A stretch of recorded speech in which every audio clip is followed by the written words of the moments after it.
বহুদিন নয়, বেশ কিছুদিন পরে আবার লাইভে এলাম। আশা করি আপনাদের কেউ কেউ আছেন এই মুহূর্তে। আজকের আলোচ্য বিষয় ইরান ইসরায়েল যুদ্ধ, যেটা আপনারা জানেন যে এটা নতুন কিছু নয়, তবে এই সাম্প্রতিক পরশুদিন আমরা দেখতে পাচ্ছি যে ইসরায়েলকে লক্ষ্য করে 200 missile, barrage of missiles Iran ছুঁড়েছে, নিক্ষেপ করেছে। তো তার পরিপ্রেক্ষিতে একটা যুদ্ধংদেহী পরিস্থিতি তৈরি হয়েছে মধ্যপ্রাচ্যকে কেন্দ্র করে, মিডল ইস্টকে কেন্দ্র করে। তো এই ভিডিওতে আমরা ব্যাপারটা বোঝার চেষ্টা করব এটা কেন ঘটছে, যদিও আমি বহু আগেই বলেছি যে এই রকম ঘটনা এবার ঘটবে, আরও বেশি বেশি করে ঘটবে। তো স্বাভাবিকভাবেই এটা ঘটেছে এবং আগামীতে আমরা আরও এমন কিছু প্রত্যাশা করব। তো এখন যেটা প্রশ্ন হচ্ছে, এই যে যুদ্ধ শুরু হয়েছে এইটাকে আমরা কিভাবে দেখব? এটাকে কি আমরা দেখব ইহুদিদের বিরুদ্ধে মুসলমানের লড়াই? তারা প্রতিবাদ করছে ইহুদি আগ্রাসনের বিরুদ্ধে, জায়নিস্ট আগ্রাসনের বিরুদ্ধে ইরান প্রতিরোধ গড়ে তুলছে, এইরকমভাবে কি দেখব? মানে আমরা অনেক মুসলমান এভাবে দেখতে চাইছেন, মিডিয়াও সেভাবে প্রজেক্ট করছে যে এটা এক ধরনের জায়নিস্টের বিরুদ্ধে ইসলামের লড়াই। যেহেতু ইরান ইসলামিক কান্ট্রি, যদিও এটা সুন্নি মুসলমান কান্ট্রি নয়, শিয়াইট আর কি, শিয়া ইসলামিক কান্ট্রি, দেশ আর কি। তো এইগুলো নিয়ে আমরা আলোচনা করব। ব্যাপারটা অত্যন্ত জটিল এবং আন্তর্জাতিক যে ব্যাপারগুলো রয়েছে, জিও পলিটিক্সগুলো রয়েছে, যারা আমার বইপত্র পড়েন, ভিডিও দেখেন, শোনেন নিয়মিত, তাঁরাই বুঝতে পারবেন। চট করে নতুন কেউ যদি এই লাইভটি দেখেন, তাদের বুঝতে অসুবিধা হওয়ারই কথা। তাতে করে আমি কিছু মনে করব না, কারণ এই বিষয়টা এত জটিল। এই মুহূর্তে সমগ্র বিশ্বে যত জটিলতম বিষয় আছে তার সর্বাগ্রে হচ্ছে এই মধ্যপ্রাচ্য, এবং মধ্যপ্রাচ্যকে কেন্দ্র করে যে বিভিন্ন ইন্টারেস্ট এবং জিও পলিটিক্সের খেলাটা খেলা হয় এবং যেটা আগামীতে আরও তীব্র আকার ধারণ করবে, তাকে বুঝতে গেলে আন্তর্জাতিক বিষয়ের ওপর যথেষ্ট পড়াশোনা থাকা দরকার বলে আমি মনে করি। তো এই বিষয়ে যাওয়ার আগে একটা গুরুত্বপূর্ণ ঘোষণা রাখতে চাই আপনাদের সামনে, যদিও এ বিষয়ে আমি পরে আরও পোস্ট দেব। আমার এই আন্তর্জাতিক বিষয়ের এবং ব্যক্তিত্বের ওপর যে আমার গবেষণা আলোচনা, এই বিষয়গুলোর আরেকটি গুরুত্বপূর্ণ অংশ হিসেবেই গ্রিগরি রাসপুটিন বইটি প্রকাশ পেতে চলেছে। দেরি আছে এখনও, ডিসেম্বরের 28 তারিখ শনিবার পড়ছে, 3টে থেকে 6টা, মহাবোধি সোসাইটি হলে, কলেজ স্কোয়ারের উল্টো দিকে, মানে কলেজ স্ট্রিটে, এই গ্রেগরি রাসপুটিনের মোড়ক উন্মোচন হবে। আমি কয়েকজনকে ইতিমধ্যেই, যারা আসতে পারবেন বা আমার পরিচিত, তাদেরকে হোয়াটসঅ্যাপ করে জানিয়েছি। এ ব্যাপারে একটা আমরা পোস্টারও তৈরি করব, ডিজিটাল পোস্টার, যেটা ছড়িয়ে দেওয়া হবে। তো এই গুরুত্বপূর্ণ বইটির মোড়ক উন্মোচনে আমার সহযোদ্ধা পাঠকদের আমন্ত্রণ জানাচ্ছি। যারা আসবেন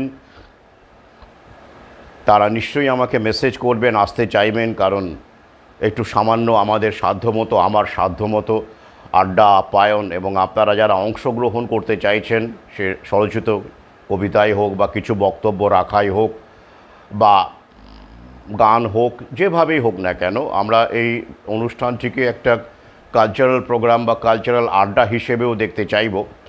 তো যোগাযোগ অবশ্যই করবেন, এখনও দেরি আছে। তারিখটি মনে রাখবেন, 28শে ডিসেম্বর, 3টে থেকে 6টা,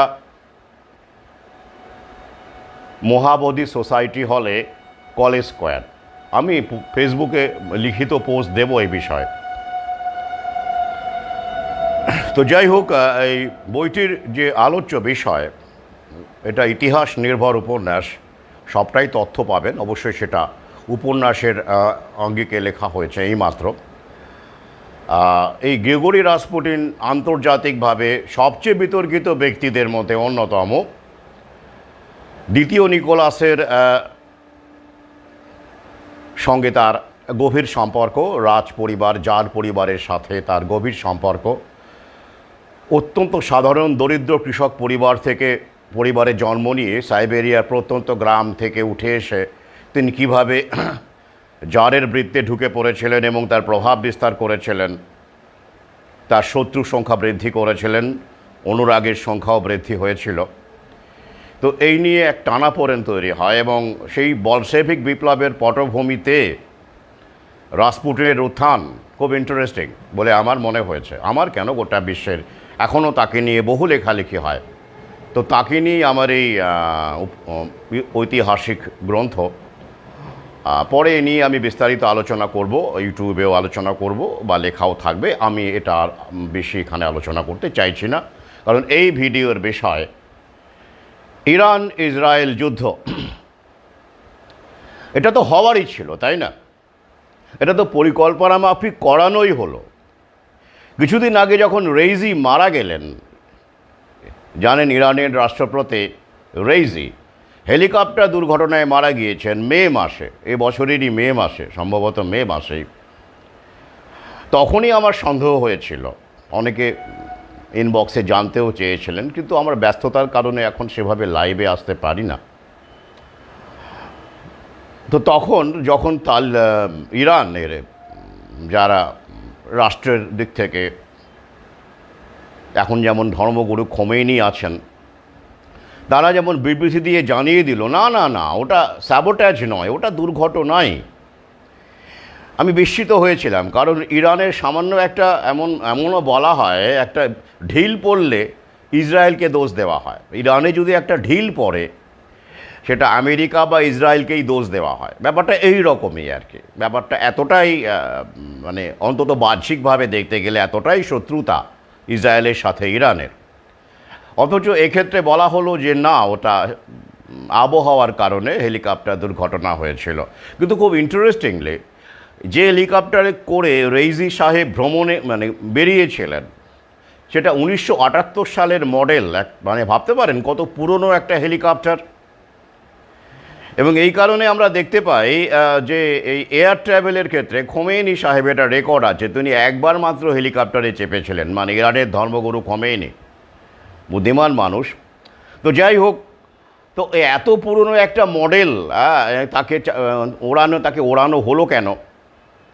ইরান তো এখন দুর্দান্ত ইউএভি বানাচ্ছে, আনম্যান্ড এরিয়াল ভেহিকল, পাইলটহীন প্লেন, যা 2000 কিলোমিটার দূরে ট্রাভেল করেও বোমা ফেলে আসতে পারে। এতটাই উন্নত হয়েছে ইরান। কার সাহায্যে? চীন, রাশিয়া, এমনকি আমেরিকা। আসছি, চমকে যাবেন। বাইরে থেকে মনে হয় কি যুদ্ধ খেলা, মানুষের কি ধর্মের ব্যাপার, অমুকের ব্যাপার, তমুকের ব্যাপার। ব্যাপারটার যে আসলে ব্যবসা, বিপণন এবং world domination, business domination, business interest, আমি এই ভিডিওতেই তথ্য সহকারে আপনাদের সামনে তুলে ধরব। তো যাই হোক, তো এটা হওয়ার কথা কেন ছিল? অবশ্যই ইসরায়েল রাষ্ট্রের প্রতিষ্ঠা কত সালে হলো? 1948 সালে হলো। কোথায় হলো? একদম ইসলামিক দেশগুলো, মুসলমান দেশগুলোর মাঝখানে, হার্টে, সেইখানে ইসরায়েলকে চেপে ঢোকানো হলো। জায়নিস্ট মুভমেন্টের একটা লক্ষ্যই ছিল এই ইসরায়েল রাষ্ট্রের প্রতিষ্ঠা করা। এই বিষয়েও আমি রাসপুটিনে বিস্তারিত লিখেছি, এই কী করে জায়নিজমের উত্থান হলো, তার লক্ষ্য, সে কীভাবে এগোচ্ছে, আগামীতে আমরা কোথায় যাব। অথচ দেখুন, বিংশ শতাব্দীর প্রথম ভাগেই ইসরায়েলের জন্য সাইপ্রাস এলাকায় এবং অথবা ইজিপ্টের সিনাই এলাকায় জায়গার কথা বলা হয়েছিল। ব্রিটেন সেরকম প্রস্তাবে দিয়েছিল, মানে ব্রিটেনের কিছু রাষ্ট্রনেতা যারা যুদ্ধ সংঘাত চাননি, মানুষের ভালো চেয়েছিলেন, কিছু কিছু মানুষ তো থাকেন কিন্তু তারা সাইডলাইন হয়ে যান। তারা বলেছিলেন যে ইসরায়েল একটা ইহুদি রাষ্ট্র, কোরআনে ইহুদিদের বিরুদ্ধে তো আপনারা জানেন কীরকম ধরনের বিষোদ্গার করা রয়েছে, এবং যেটা একেবারেই উড়িয়ে দেওয়ার মতো নয়। তাদের যে মানে বিশেষ করে এই ওয়ার্ল্ড ডমিনেশন, সুদকে কেন্দ্র করে গোটা বিশ্বকে কবজায় করার যে ছকবাজি, সেটা হজরত মুহাম্মদ উপলব্ধি করেছিলেন। তো সেই ব্যাপারগুলো আমি বহুবার বলি, সেই তথ্য সহকারে বলি। তো এই কারণে একটা সংঘাত অনিবার্য হবে, বিশেষ করে সাধারণ মানুষ মনে রাখবেন, টপ লেভেলে কিন্তু কোনো সংঘাত হয় না। যারা মুনাফার দ্বারা পরিচালিত হয় টপ লেভেল, তাদের মধ্যে সংঘাত হয় না, যা হয় লোক দেখানো সংঘাত হয়। মরে এবং মারে সাধারণ মানুষ, তাদের ব্রেন ওয়াশ করা হয়। তো এইটাই ওরা করতে চেয়েছিল, ওরা সফল। তাই সাইপ্রাস নয়, মিশরের সিনাই এলাকাও নয়, ইসরায়েলের প্রতিষ্ঠা হলো একেবারে আরব দেশগুলোর মাঝখানে 1948 সালে, যার পরিণতি হিসেবে সেখানকার সাধারণ মানুষের মধ্যে তাদেরকে উত্তাল একটা বিক্ষোভ, একটা হিংস্রতা, একটা বিদ্বেষের মধ্যে ঠেলে দেওয়া সম্ভব হলো, যাকে মূলধন করে এই সংঘাত আরও বাড়লো এবং বাড়তেই থাকছে। তাহলে কি হলো? 1948 সালে ইসরায়েলের অস্তিত্ব ছিল না এবং আরব দেশগুলোর মাঝে এত সংঘাত ছিলই না। খোঁজ নেবেন, ইতিহাসটা পড়ে দেখবেন। তাহলে ইসরায়েলের প্রতিষ্ঠা দিয়ে শুরু হলো এই সংঘাত, অর্থাৎ আরব দেশগুলোর মাঝখানে, মূলত মুসলমান অবশ্যই ইসলাম ধর্মাবলম্বী আরব দেশগুলোর মাঝখানে ইসরায়েল রাষ্ট্রের প্রতিষ্ঠা কারা করলো? আমেরিকা করলো। কারা চাইলো? জায়নিস্টরা চাইলো। জায়নিস্ট মুভমেন্টের, আধুনিক জায়নিস্ট মুভমেন্টের শুরুই হয়েছিল ইসরায়েল প্রতিষ্ঠার দাবি জানিয়ে। কোথায় ইসরায়েল প্রতিষ্ঠা করতে হবে? ওই যে জেরুজালেম, ওই এলাকাটাতে, হার্টল্যান্ড, পবিত্র ভূমি, সেখানেই প্রতিষ্ঠা করতে হবে, অন্য জায়গায় হলে চলবে না। কারণ আপনারা জানেন যে ইহুদিরা বিতাড়িত হয়েছিল শেষবারের মতো, ইজিপ্ট থেকে তারা বিতাড়িত হয়েছিল। তাদের কর্মকাণ্ডই বলুন, রাজনীতিই বলুন, সেই মোজেস তাদেরকে রক্ষাকর্তা, সে নিয়ে ভিন্ন অনেক লেখালেখি আছে, বইপত্র আছে। মোজেসের অবদান, মোজেস তাদের কাছে পবিত্র এক ধর্মগুরু। তো সেই তারপর থেকে ইহুদিদের কোনো বাসভূমি ছিল না, বাসভূমি যাকে বলা হয়, হোমল্যান্ড। এখন যেমন হিন্দুরাও বলছে যে আমাদের কোনো হোমল্যান্ড নেই, কেন? হ্যাঁ, হিন্দু রাষ্ট্র করতে হবে। কিভাবে ধর্মকে কেন্দ্র করে মানুষে মানুষে ভেদাভেদ তৈরি করে ওরা আখের গুছিয়ে চলেছে এবং সফল হচ্ছে। তো যাই হোক, তো এই ইহুদিদের হোমল্যান্ড তৈরির লক্ষ্য নিয়েই ইসরায়েলের জন্ম হলো। আমেরিকার সাহায্য করলো দ্বিতীয় বিশ্বযুদ্ধের পরে। ইহুদিদের প্রতি একটা সিম্প্যাথি তৈরি করে এটা করা হয়েছিল। গ্যাস চেম্বারে নাকি প্রচুর ইহুদি, 60 লক্ষ ইহুদিকে হিটলার হত্যা করেছিলেন। পরবর্তীকালে অনেক গবেষণা করে কোনো তথ্য সেরকম পাওয়া যায়নি, আমি দ্বিতীয় খণ্ডে বিস্তারিত লিখেছি। ওটা একটা নাটকবাজি ছিল। হ্যাঁ, ইহুদিদের ওপর অত্যাচার নিশ্চয়ই হয়েছিল, কিন্তু ওটা অতিরঞ্জিত হয়েছিল। অত অত মানুষকে গ্যাস চেম্বারে হত্যা করলে তার একটা তো কিছু পাওয়া যাবে। এবং অনেকেই নিরপেক্ষ মানুষ, দ্বিতীয় বিশ্বযুদ্ধের পরে অনেক সাংবাদিক সেই গ্যাস চেম্বার, যেমন অসউইচের গ্যাস চেম্বার সবচেয়ে কুখ্যাত ছিল, ডাচাউ পোল্যান্ডের, এসব জায়গায় যাওয়ার চেষ্টা করেছিলেন, কিন্তু তাদেরকে ঢুকতেই দেওয়া হয়নি, তাদেরকে ঢুকতেই দেওয়া হয়নি। এই ঘটনাগুলো কিন্তু খুব ইন্টারেস্টিং। তো যাই হোক, তো এই ইহুদিদের প্রতি একটা সিম্প্যাথি তৈরি করা হলো। তারপরে মিডিয়া, বিভিন্ন চলচ্চিত্র, ইহুদি নির্যাতনের উপর এত বেশি সংখ্যক চলচ্চিত্র নির্মিত হয়েছে যে বিশ্বের আর কোনো বিষয়ের ওপর এত চলচ্চিত্র নির্মিত হয়নি, তথ্য তাই বলছে। সেখানে সিম্প্যাথি তৈরি করা হয় এবং হিটলারকে ওরা তৈরি করেছিল, প্রমোট করেছিল, এবং হিটলারের যে আত্মহত্যাটাও সাজানো ঘটনা, এই নিয়ে যথেষ্ট তথ্য আছে, যথেষ্ট তথ্য আছে, আমি বারবার বলি। তো হিটলারকে ওরা সেফ প্যাসেজ দিয়ে দেয় এবং এই একটা যুদ্ধ খেলা খেলে ওরা সেকেন্ড ওয়ার্ল্ড ওয়ারকে তৈরি করে এবং তারপরে পৃথিবীটাকে ওরা রিসেট করে ওদের মতো করে, যেটা এখন আমরা করোনা প্যান্ডেমিক দিয়ে যা সূত্রপাত হয়েছে, আমি দ্বিতীয় খণ্ডে লিখেছি, ওরা রিসেট করতে চাইছে। এবং এই ক্ষেত্রে এই যে যুদ্ধ খেলাগুলো, এগুলো সিম্পলি একটা নাটক। টপ লেভেলের মধ্যে কোনো রকম গণ্ডগোল নেই, সব ঠিকঠাক আছে। যদি গভীরে গিয়ে দেখেন, তথ্যগুলো দিলে চমকে যাবেন। এক এক করে আসছি যে এটা হতে পারে, এরকমটা হয়, হ্যাঁ হয়। তারপরে কি হলো দেখুন, ইসরায়েলের প্রতিষ্ঠার পরে সংঘাত বাঁধল। এক অত্যন্ত স্বাভাবিকভাবে এটা হবেই, সাধারণ মানুষ মেনে নিতে পারেনি। যুদ্ধ শুরু হয়ে গেল। 48-এ হলো। ইসরায়েল তখন শিশু, ইসরায়েলকে ব্যাক করলো আমেরিকা। মনে রাখবেন, আমেরিকার অর্থনীতি তথা বিশ্বের অর্থনীতি ইহুদি ধনকুবের দ্বারা নিয়ন্ত্রিত, এবং এই ধনকুবেররা গোটা সমগ্র ব্যাংকিং ব্যবস্থাকে নিয়ন্ত্রণ করে। তাই ইসরায়েলকে চাপিয়ে দিতে কোনো সমস্যা হয়নি, এবং আরব দেশগুলোর মধ্যে গণ্ডগোল লাগিয়ে দেওয়া সম্ভব হলো। কিভাবে? অর্থনীতিকে কাজে লাগিয়ে। মিশর কিন্তু, তারপরে আমরা দেখতে পেলাম এক এক করে ইসরায়েলকে কিন্তু কিছু আরব দেশ যেমন মিশরও কিন্তু মান্যতা দিল, প্রথম দিকে দিতে চায়নি। কিভাবে হলো দেখুন, 1967 সালে একটা বড় যুদ্ধ হলো আবার ইসরায়েল বনাম আরব দেশগুলো। 6 দিনের যুদ্ধ, মাত্র 6 days ওয়ার। সেই যুদ্ধে ইসরায়েল সম্মিলিত আরব শক্তিকে একেবারে ধূলিসাৎ করে দেওয়া যাকে বলে। 6 দিনের যুদ্ধে ইসরায়েলের যা ফায়ার পাওয়ার, স্বাভাবিক আমেরিকার মদত আছে, আর আমেরিকা মানে ইহুদি ধনকুবের জায়নির শক্তি, তাদের মদতে যে দেখা গেল যে সম্মিলিত আরব শক্তিকে ইসরায়েল 6 দিনের যুদ্ধে পরাজিত করলো। এটাকে বলা হয় 6 days ওয়ার। তার মধ্যে লেবানন থেকে শুরু করে, মিশর থেকে শুরু করে সবাই ছিল। তাহলে ইসরায়েল তো অনেক আগে জিতেই বসে আছে। মধ্যপ্রাচ্যে ইসরায়েল অনেক আগেই তাদের অস্তিত্ব প্রমাণ করে দিয়েছে, তার ক্ষমতা প্রমাণ করে দিয়েছে।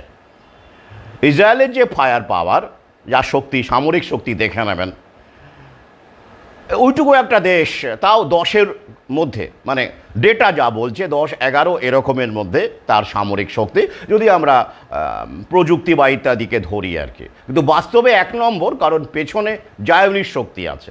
তাই ইসরায়েল সামরিক শক্তিতে গোটা বিশ্বে টেকনিক্যালি ধরতে গেলে 1 নম্বর, কারণ প্রভুরা আছেন তার পেছনে।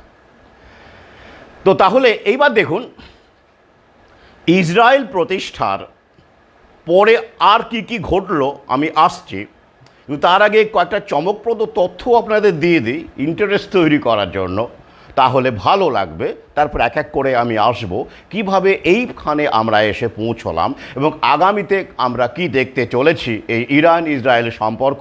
তাকে কেন্দ্র করে একদিকে ইরানের পাশে হুঙ্কার ছাড়ছে রাশিয়া, পুতিন, অপরদিকে ইসরায়েলের পাশে দাঁড়িয়ে হুঙ্কার ছাড়ছে আমেরিকা, বাইডেন।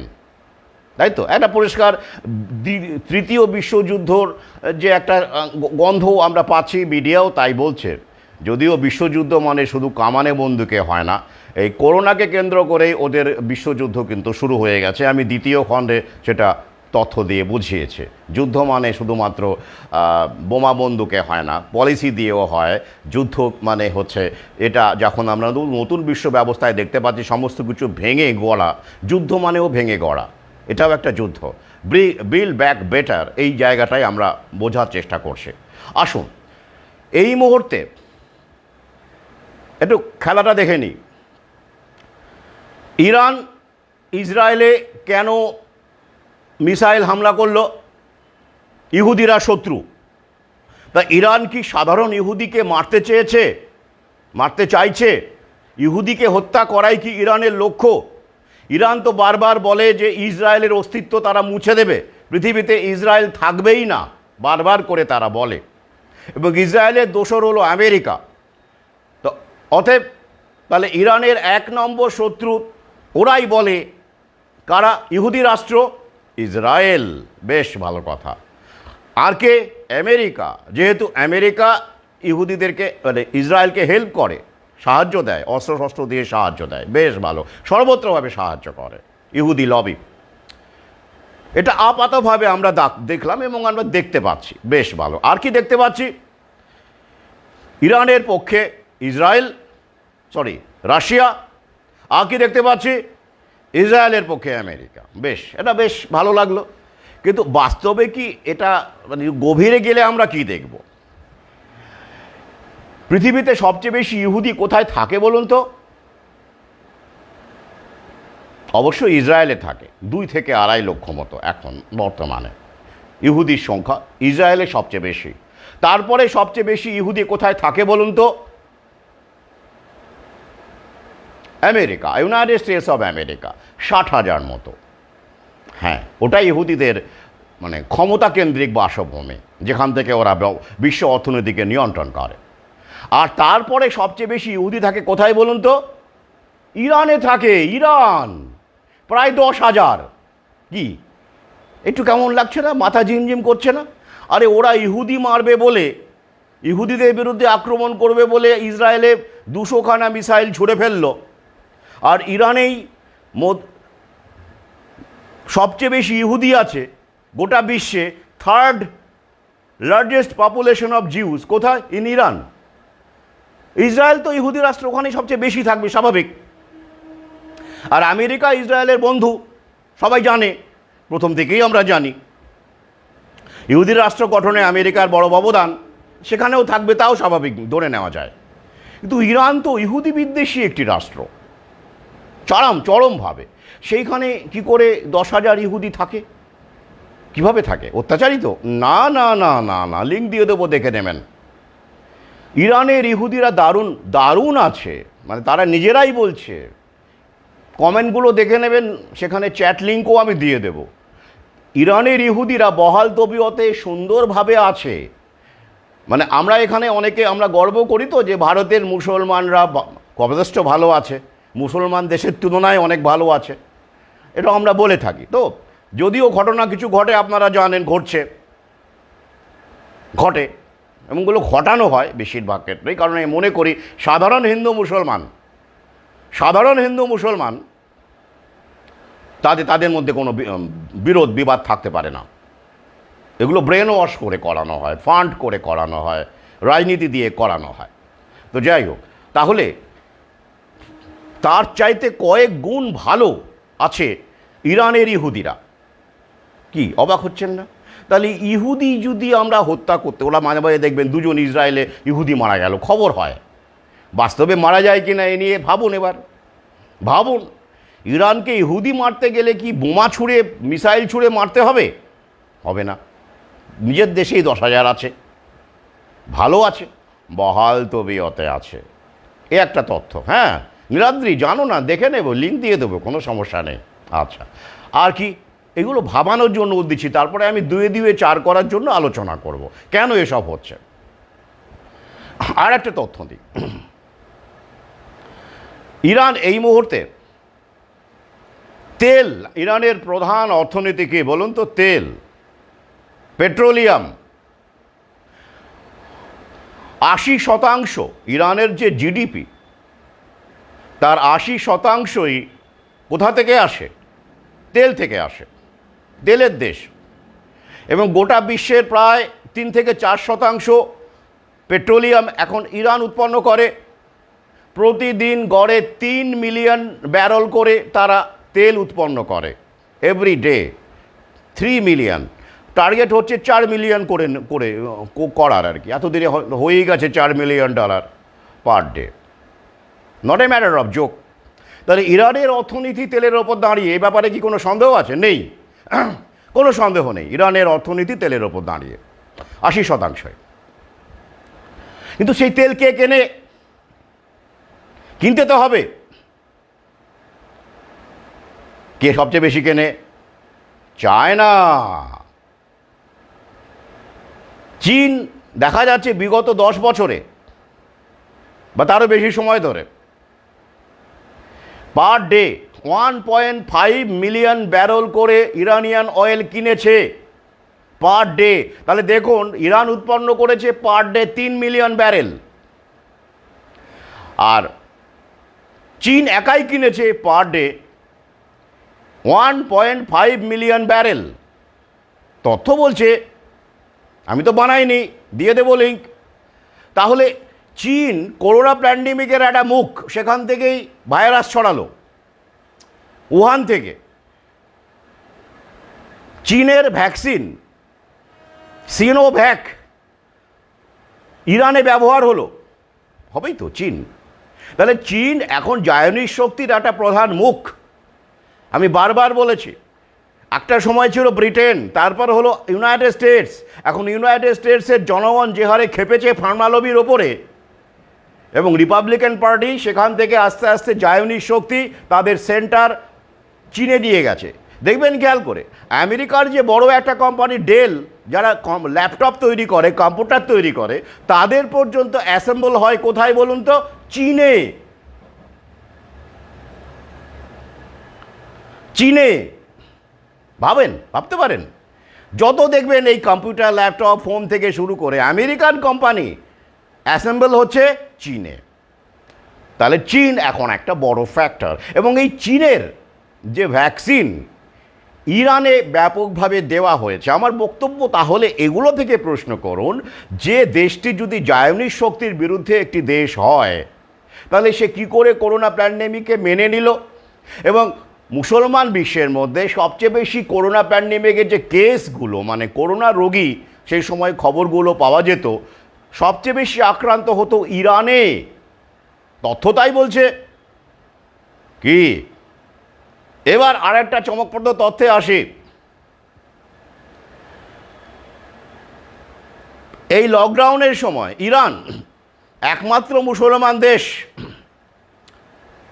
যারা সেনা নামিয়ে লকডাউন করেছিল, এবং স্বাস্থ্যকর্মী থেকে শুরু করে যারা ছাত্র, বিশ্ববিদ্যালয়ের ছাত্র, তাদের জন্য ভ্যাকসিন ম্যান্ডেট করেছিল, সেনা নামিয়ে বাধ্যতামূলক করেছিল, লিঙ্ক দিয়ে দেব। কী ব্যাপার দাঁড়ালো বলুন দেখি? কী ব্যাপার দাঁড়াচ্ছে? গণ্ডগোল মনে হচ্ছে না? অর্থাৎ আন্তর্জাতিক পলিসি, হুয়ের পলিসি, সমস্ত কিছু ইরান মেনে চলছে, যেটা একটা বড়, আমার কাছে একটা বড় ফ্যাক্টর। হু তো জায়নিক শক্তির মুখ, তাকে দিয়ে শাস্ত্রকে কন্ট্রোল করা হচ্ছে ব্যবসায়িকভাবে মুনাফা বৃদ্ধির জন্য, এবং টোটাল কন্ট্রোলের টুল হিসেবে ওয়ার্ল্ড হেলথ অর্গানাইজেশন কাজ করছে, এ বিষয়ে কোনো সন্দেহ নেই। তাহলে সেই হুয়ের যে নীতি, জায়নিস্ট নীতি, লকডাউন এবং জবরদস্তি ভ্যাকসিন গুঁজে দেওয়া, সেটা ইরান যথেষ্ট রকমভাবে করেছে। এখানেই শেষ নয়। ইরান যখন খোমেনির নেতৃত্বে ধর্মরাষ্ট্র হলো, শিয়া ধর্মরাষ্ট্র হলো, তখন একটা কাজ দেখে আমার ভালো লেগেছিল, খুব ভালো লেগেছিল। কী কাজ? সুদমুক্ত ব্যাংকিং ব্যবস্থা ইরান করছে, ইন্টারেস্ট ফ্রি ব্যাংকিং ব্যবস্থা। বেশ ভালোই লেগেছিল। তারপরে স্টাডি করে দেখলাম ওটা একটা আই ওয়াশ, লোককে দেখানোর জন্য। ওরকম ব্যাংকিং ব্যবস্থা পাকিস্তানও করেছে, আই ওয়াশ। সাধারণ মুসলমান ভাবছে, বাহ, এই তো ইসলামী ব্যাংকিং হয়ে গেল, কি সুন্দর সুদহীন ব্যাংকিং ব্যবস্থা। বেশ কি বিশ্বাস হচ্ছে না? আমি ব্যঙ্গ করছি বলে অবাক হচ্ছেন? না, আমি তথ্য দিলেই বুঝবেন। বেশ, যদি সত্যিই ধরে নিলাম ইরান সুদহীন ব্যাংকিং ব্যবস্থা করে ফেলেছে, তাহলে কি করে ওই রকম একটা ছোট দেশে 15 জন বিলিয়নিয়ার হয়? আগে হ্যাঁ, ইরানে বিলিয়নিয়ার, সুদহীন ব্যাংকিং ব্যবস্থায় বিলিয়নিয়ার হয়? আমাকে বোঝান কি করে হবে। শুধু তাই নয়, করোনা প্যান্ডেমিক কালে আমাদের দেশে যেমন 40 জন নতুন বিলিয়নিয়ার পাওয়া গেছে, মানে ধনীদের সম্পদ আরও বেড়েছে, গরিবরা আরও গরিব হয়েছে, ইরানের ক্ষেত্রেও একই ঘটনা ঘটেছে। সেখানকার ধনীদের সম্পদ, মানে মিলিয়নিয়ারের সংখ্যা ওখানে বেড়েছে, বিলিয়নিয়ারের সংখ্যাও বেড়েছে, 6% হারে বেড়েছে। গোটা বিশ্বে যেমন এই ধনীদের সম্পদ বেড়েছে 3 থেকে 4% হারে, ইরানে বেড়েছে 6% হারে। কি করে হলো? তাহলে লকডাউনের সময়, করোনা প্যান্ডেমিক কালে ইরানের যে ধনীরা আরও ধনী হলো, বিলিয়নিয়ারের সংখ্যা বাড়লো, তাহলে কি করে আপনি বলেন যে সুদহীন ব্যাংকিং ব্যবস্থা হলো ইরানে? এটা খেলা আছে, তো গল্প তো আছে, ভাবতে তো হবেই। এবার আরেকটা তথ্যে যাই, তারপরে আমি আবার একটু অতীতে ইতিহাস চর্চায় যাব। তবে এটুকু বলি, প্রশ্ন থাকলে অবশ্যই করবেন। আমি কিঞ্চিত পড়াশোনা করি, গবেষণা করি, এই বিষয়গুলো আমার পছন্দের বিষয়। তার মানে এই নয় যে আপনারা প্রশ্ন করবেন না। আপনারা নিশ্চয়ই অনেকে এ বিষয় নিয়ে খবর রাখেন, অবশ্যই প্রশ্ন করবেন। তবে অনুগ্রহ করে কোনো ব্যক্তিগত আক্রমণ নয়, তথ্য দিয়ে তর্ক করতেই পারেন। আমি পরবর্তী কোনো ইউটিউব লাইভে বা কিছু সেগুলো নিয়ে আলোচনা করতে পারি, কিন্তু এখানে দীর্ঘ কমেন্টের উত্তর দেওয়া সত্যি আমার পক্ষে এই মুহূর্তে অন্তত সম্ভব নয়, আমি যে ব্যস্ততার মধ্যে আছি। এবার দেখুন, ইরান ইউএভি তৈরিতে এখন বেশ নাম করেছে। ইউএভি মানে কি? আনম্যানড এরিয়াল ভেহিকল, অর্থাৎ টেকনোলজির একটা স্তরে যেখানে প্লেন বোমা ফেলে আসতে পারে পাইলট ছাড়া, অর্থাৎ হিউম্যান ক্যাজুয়ালিটি ছাড়া। মানে পাইলট থাকবে না, অর্থাৎ প্লেনের কোনো, কিন্তু ওটাকে পরিচালিত করা যাবে। তো এটা 2000 কিলোমিটার পর্যন্ত গিয়ে, তারও বেশি গিয়ে বোমা ফেলে আসতে পারে। ইরান এরকম প্লেন বানাচ্ছে। কি গর্বের ব্যাপার মনে হচ্ছে না? দারুণ প্রযুক্তি। মুসলমান মাত্রেই, সব মুসলমান নয় কিন্তু, এখানে শিয়া সুন্নির গল্প আছে, শিয়া সুন্নির গল্প আছে। যদি সবাই মুসলমান এক হয়ে থাকতো তাহলে কি ইসরায়েলের উত্থান হতো? পারতো? জায়নিস্ট শক্তি মধ্যপ্রাচ্যে মুসলমান দেশগুলোর মধ্যে যত খেয়েও দেখা যায়, পৃথিবীর আর কোথাও দেখা যায় না।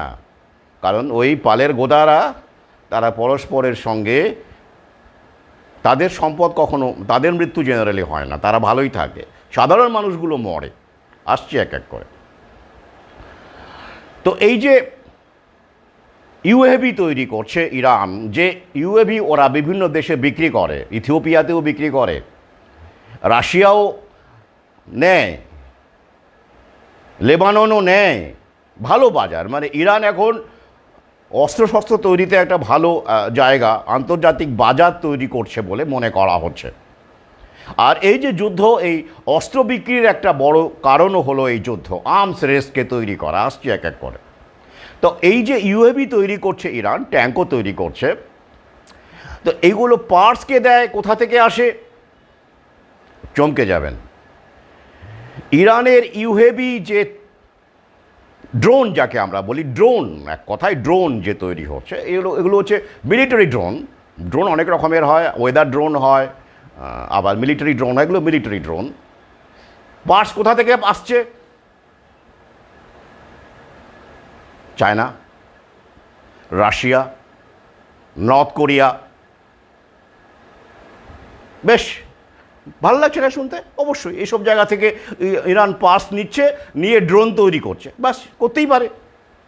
কিন্তু আরেকটা দেশের নাম এখনও বলিনি, আমেরিকা, ইউএসএ। হ্যাঁ, তথ্য আছে, দেখে নেবেন।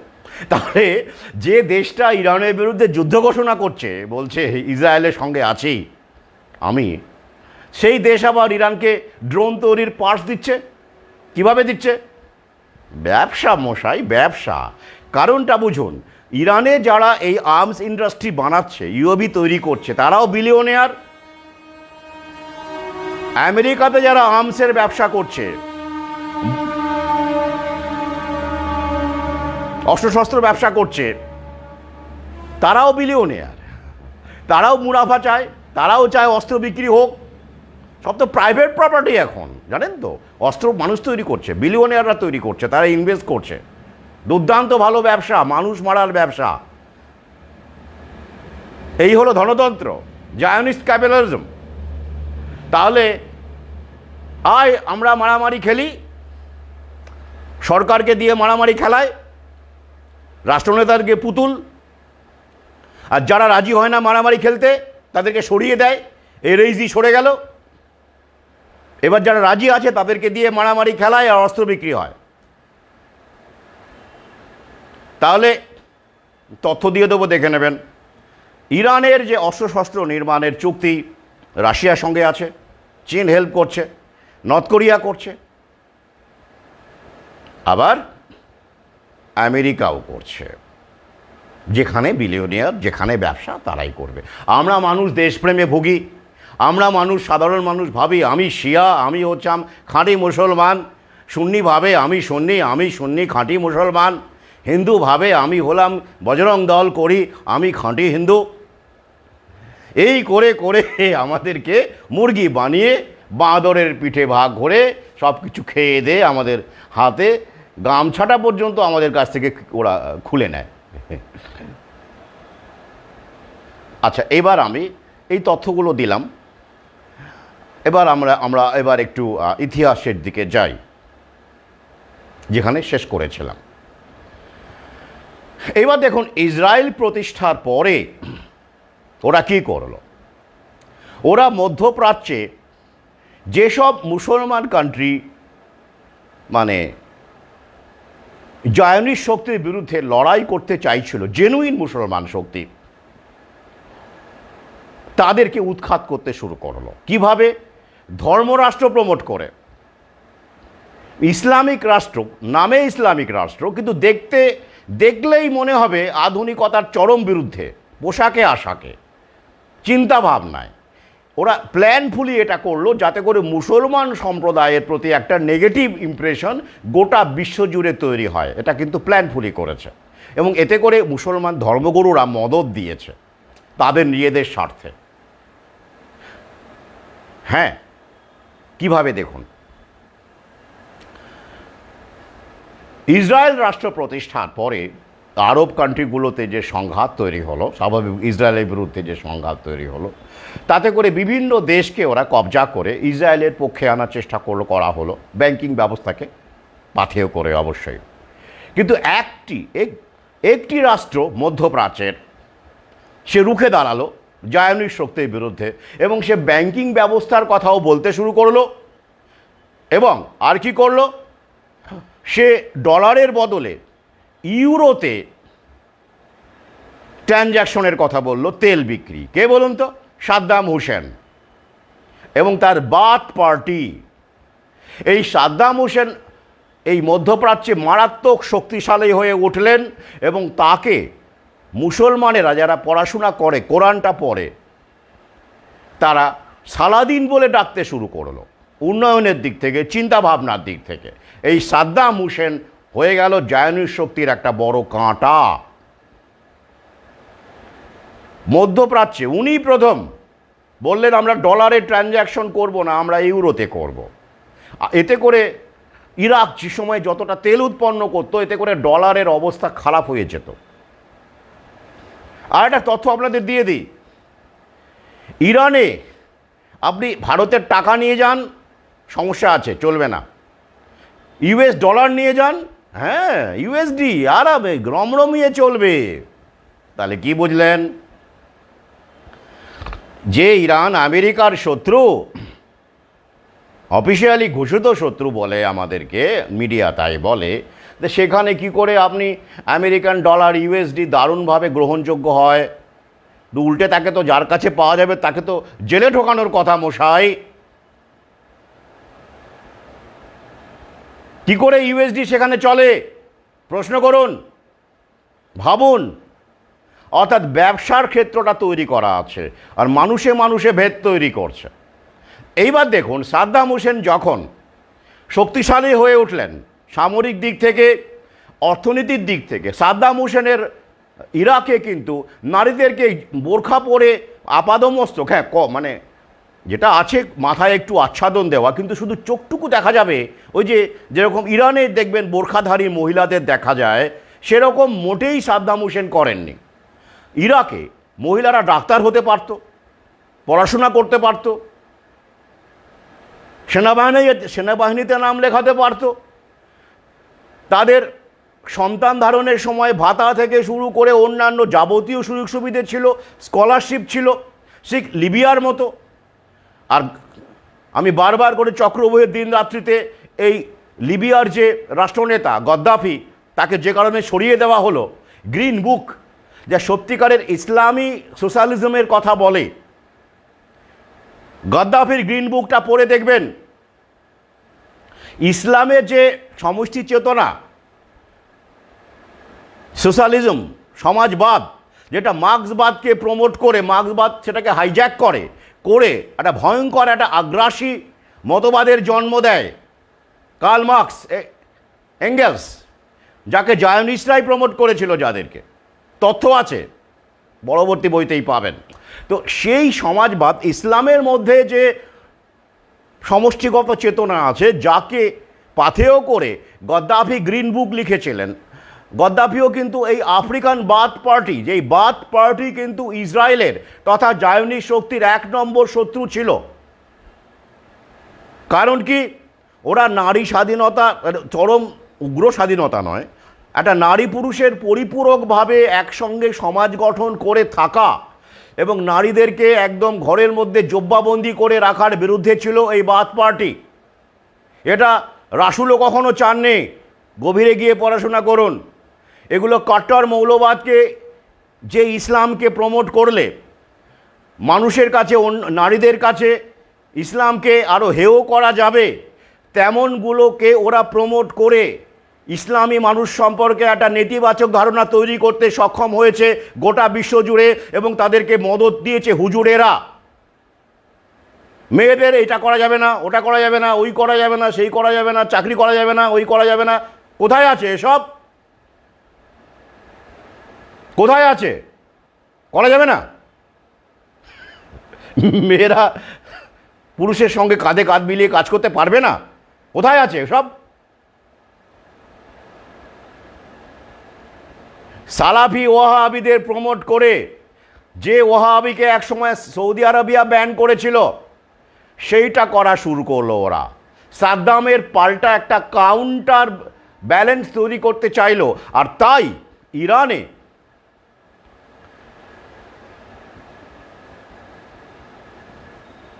যে শাহ ছিলেন, সেকুলার রাষ্ট্র ছিল ইরান, দেখে নেবেন, নারীরা সেখানে সুইমিং পুলেও সাঁতার কাটতে পারত। প্যাহলভি, তখন রেজভি, ইরানের শাহ বলে যিনি পরিচিত, সেই সেকুলার সরকারকে উৎখাত করে জায়নিস্টরা প্রমোট করলো ইসলামিক রেভলিউশনকে, শিয়া রেভলিউশনকে। 1979 সালে আয়াতুল্লাহ খোমেনি, যার ধর্মগুরু, বেশ ভালো কথা, শিয়ারা ভাবলো এই তো আমাদের শিয়াদের একটা হোমল্যান্ড হলো। কিন্তু পেছনে কারা, কি করে বোঝা গেল? পর মুহূর্তেই বোঝা গেল, গভীরে গেলেই বুঝতে পারবেন। এটা অনেকেই জানেন না, আমি তথ্য দিয়ে দেব। তাহলে সাদ্দামকে টাইট দেওয়ার জন্য ইরানকে তৈরি করতে হলো, কারণ শাহ যে ইরানের আগে রাষ্ট্রপ্রধান ছিলেন, সেকুলার রাষ্ট্র ছিল, সেখানে নারীরা স্বাধীনভাবেই কাজ করতে পারত। সেই শাহকে দিয়ে সাদ্দাম হোসেনকে টাইট দেওয়া যাবে না, এটা ওরা বুঝতে পেরেছিল। আর তাই ইসলামিক রেভলিউশন ঘটানো হলো শিয়াদেরকে, শিয়া ধর্মগুলোকে প্রমোট করে আকস্মিকভাবে 1979 সালে। তারপরে কি শুরু হয়ে গেল? ঠিক তারপরে 2-1 বছরের মধ্যেই শুরু হয়ে গেল ইরান ইরাক যুদ্ধ। কেন, কিভাবে? ওই যে সাদ্দাম হোসেন সুন্নি আর ইরান হলো শিয়া রাষ্ট্র, শিয়া সুন্নির লড়াই শুরু হয়ে গেল। প্রায় 20 বছর ধরে এই চলা যুদ্ধে কত লোক মারা গিয়েছিল জানেন? সাধারণ মানুষ মারা গিয়েছিল। সাদ্দাম হোসেনও তো তখন মরেননি, ইরানের টপ লেভেলের খোমেনিও মরেননি, সাধারণ মানুষ মরল। 5 লক্ষ সাধারণ মুসলমান মারা গেল ইরান ইরাক যুদ্ধে। মুসলমানের বিরুদ্ধে মুসলমানের যুদ্ধ, হতাহত মিলিয়ে 10 লক্ষেরও বেশি। কেন হলো? দুজনেরই ধর্মগ্রন্থ তো কোরআন, পবিত্র কোরআন। মুসলমানেরা এক হয়ে লড়াই করবে? তাহলে সাদ্দাম হোসেনকে দুর্বল করার জন্য, সাদ্দাম হোসেনের বাথ পার্টিকে ধ্বংস করার জন্য ইরানকে ব্যবহার করলো ইসরায়েল। কি করে? ইরান ইরাক যুদ্ধে ইরান অস্ত্র কোথা থেকে পেল? সবে তো ইরান ধর্মরাষ্ট্র হলো ইসলামিক রেভলিউশন 1979 সালে। আর 1980-র দশক থেকেই, শুরুর থেকেই কি করে সাদ্দাম হোসেনের বিরুদ্ধে লড়াই করতে পারলো ইরান? অস্ত্র কে দিল? ইসরায়েল।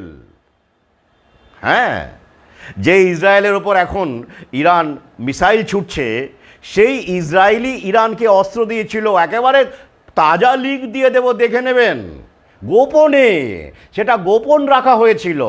পরবর্তীকালে গবেষণায় সেই তথ্য বেরিয়ে এসেছে।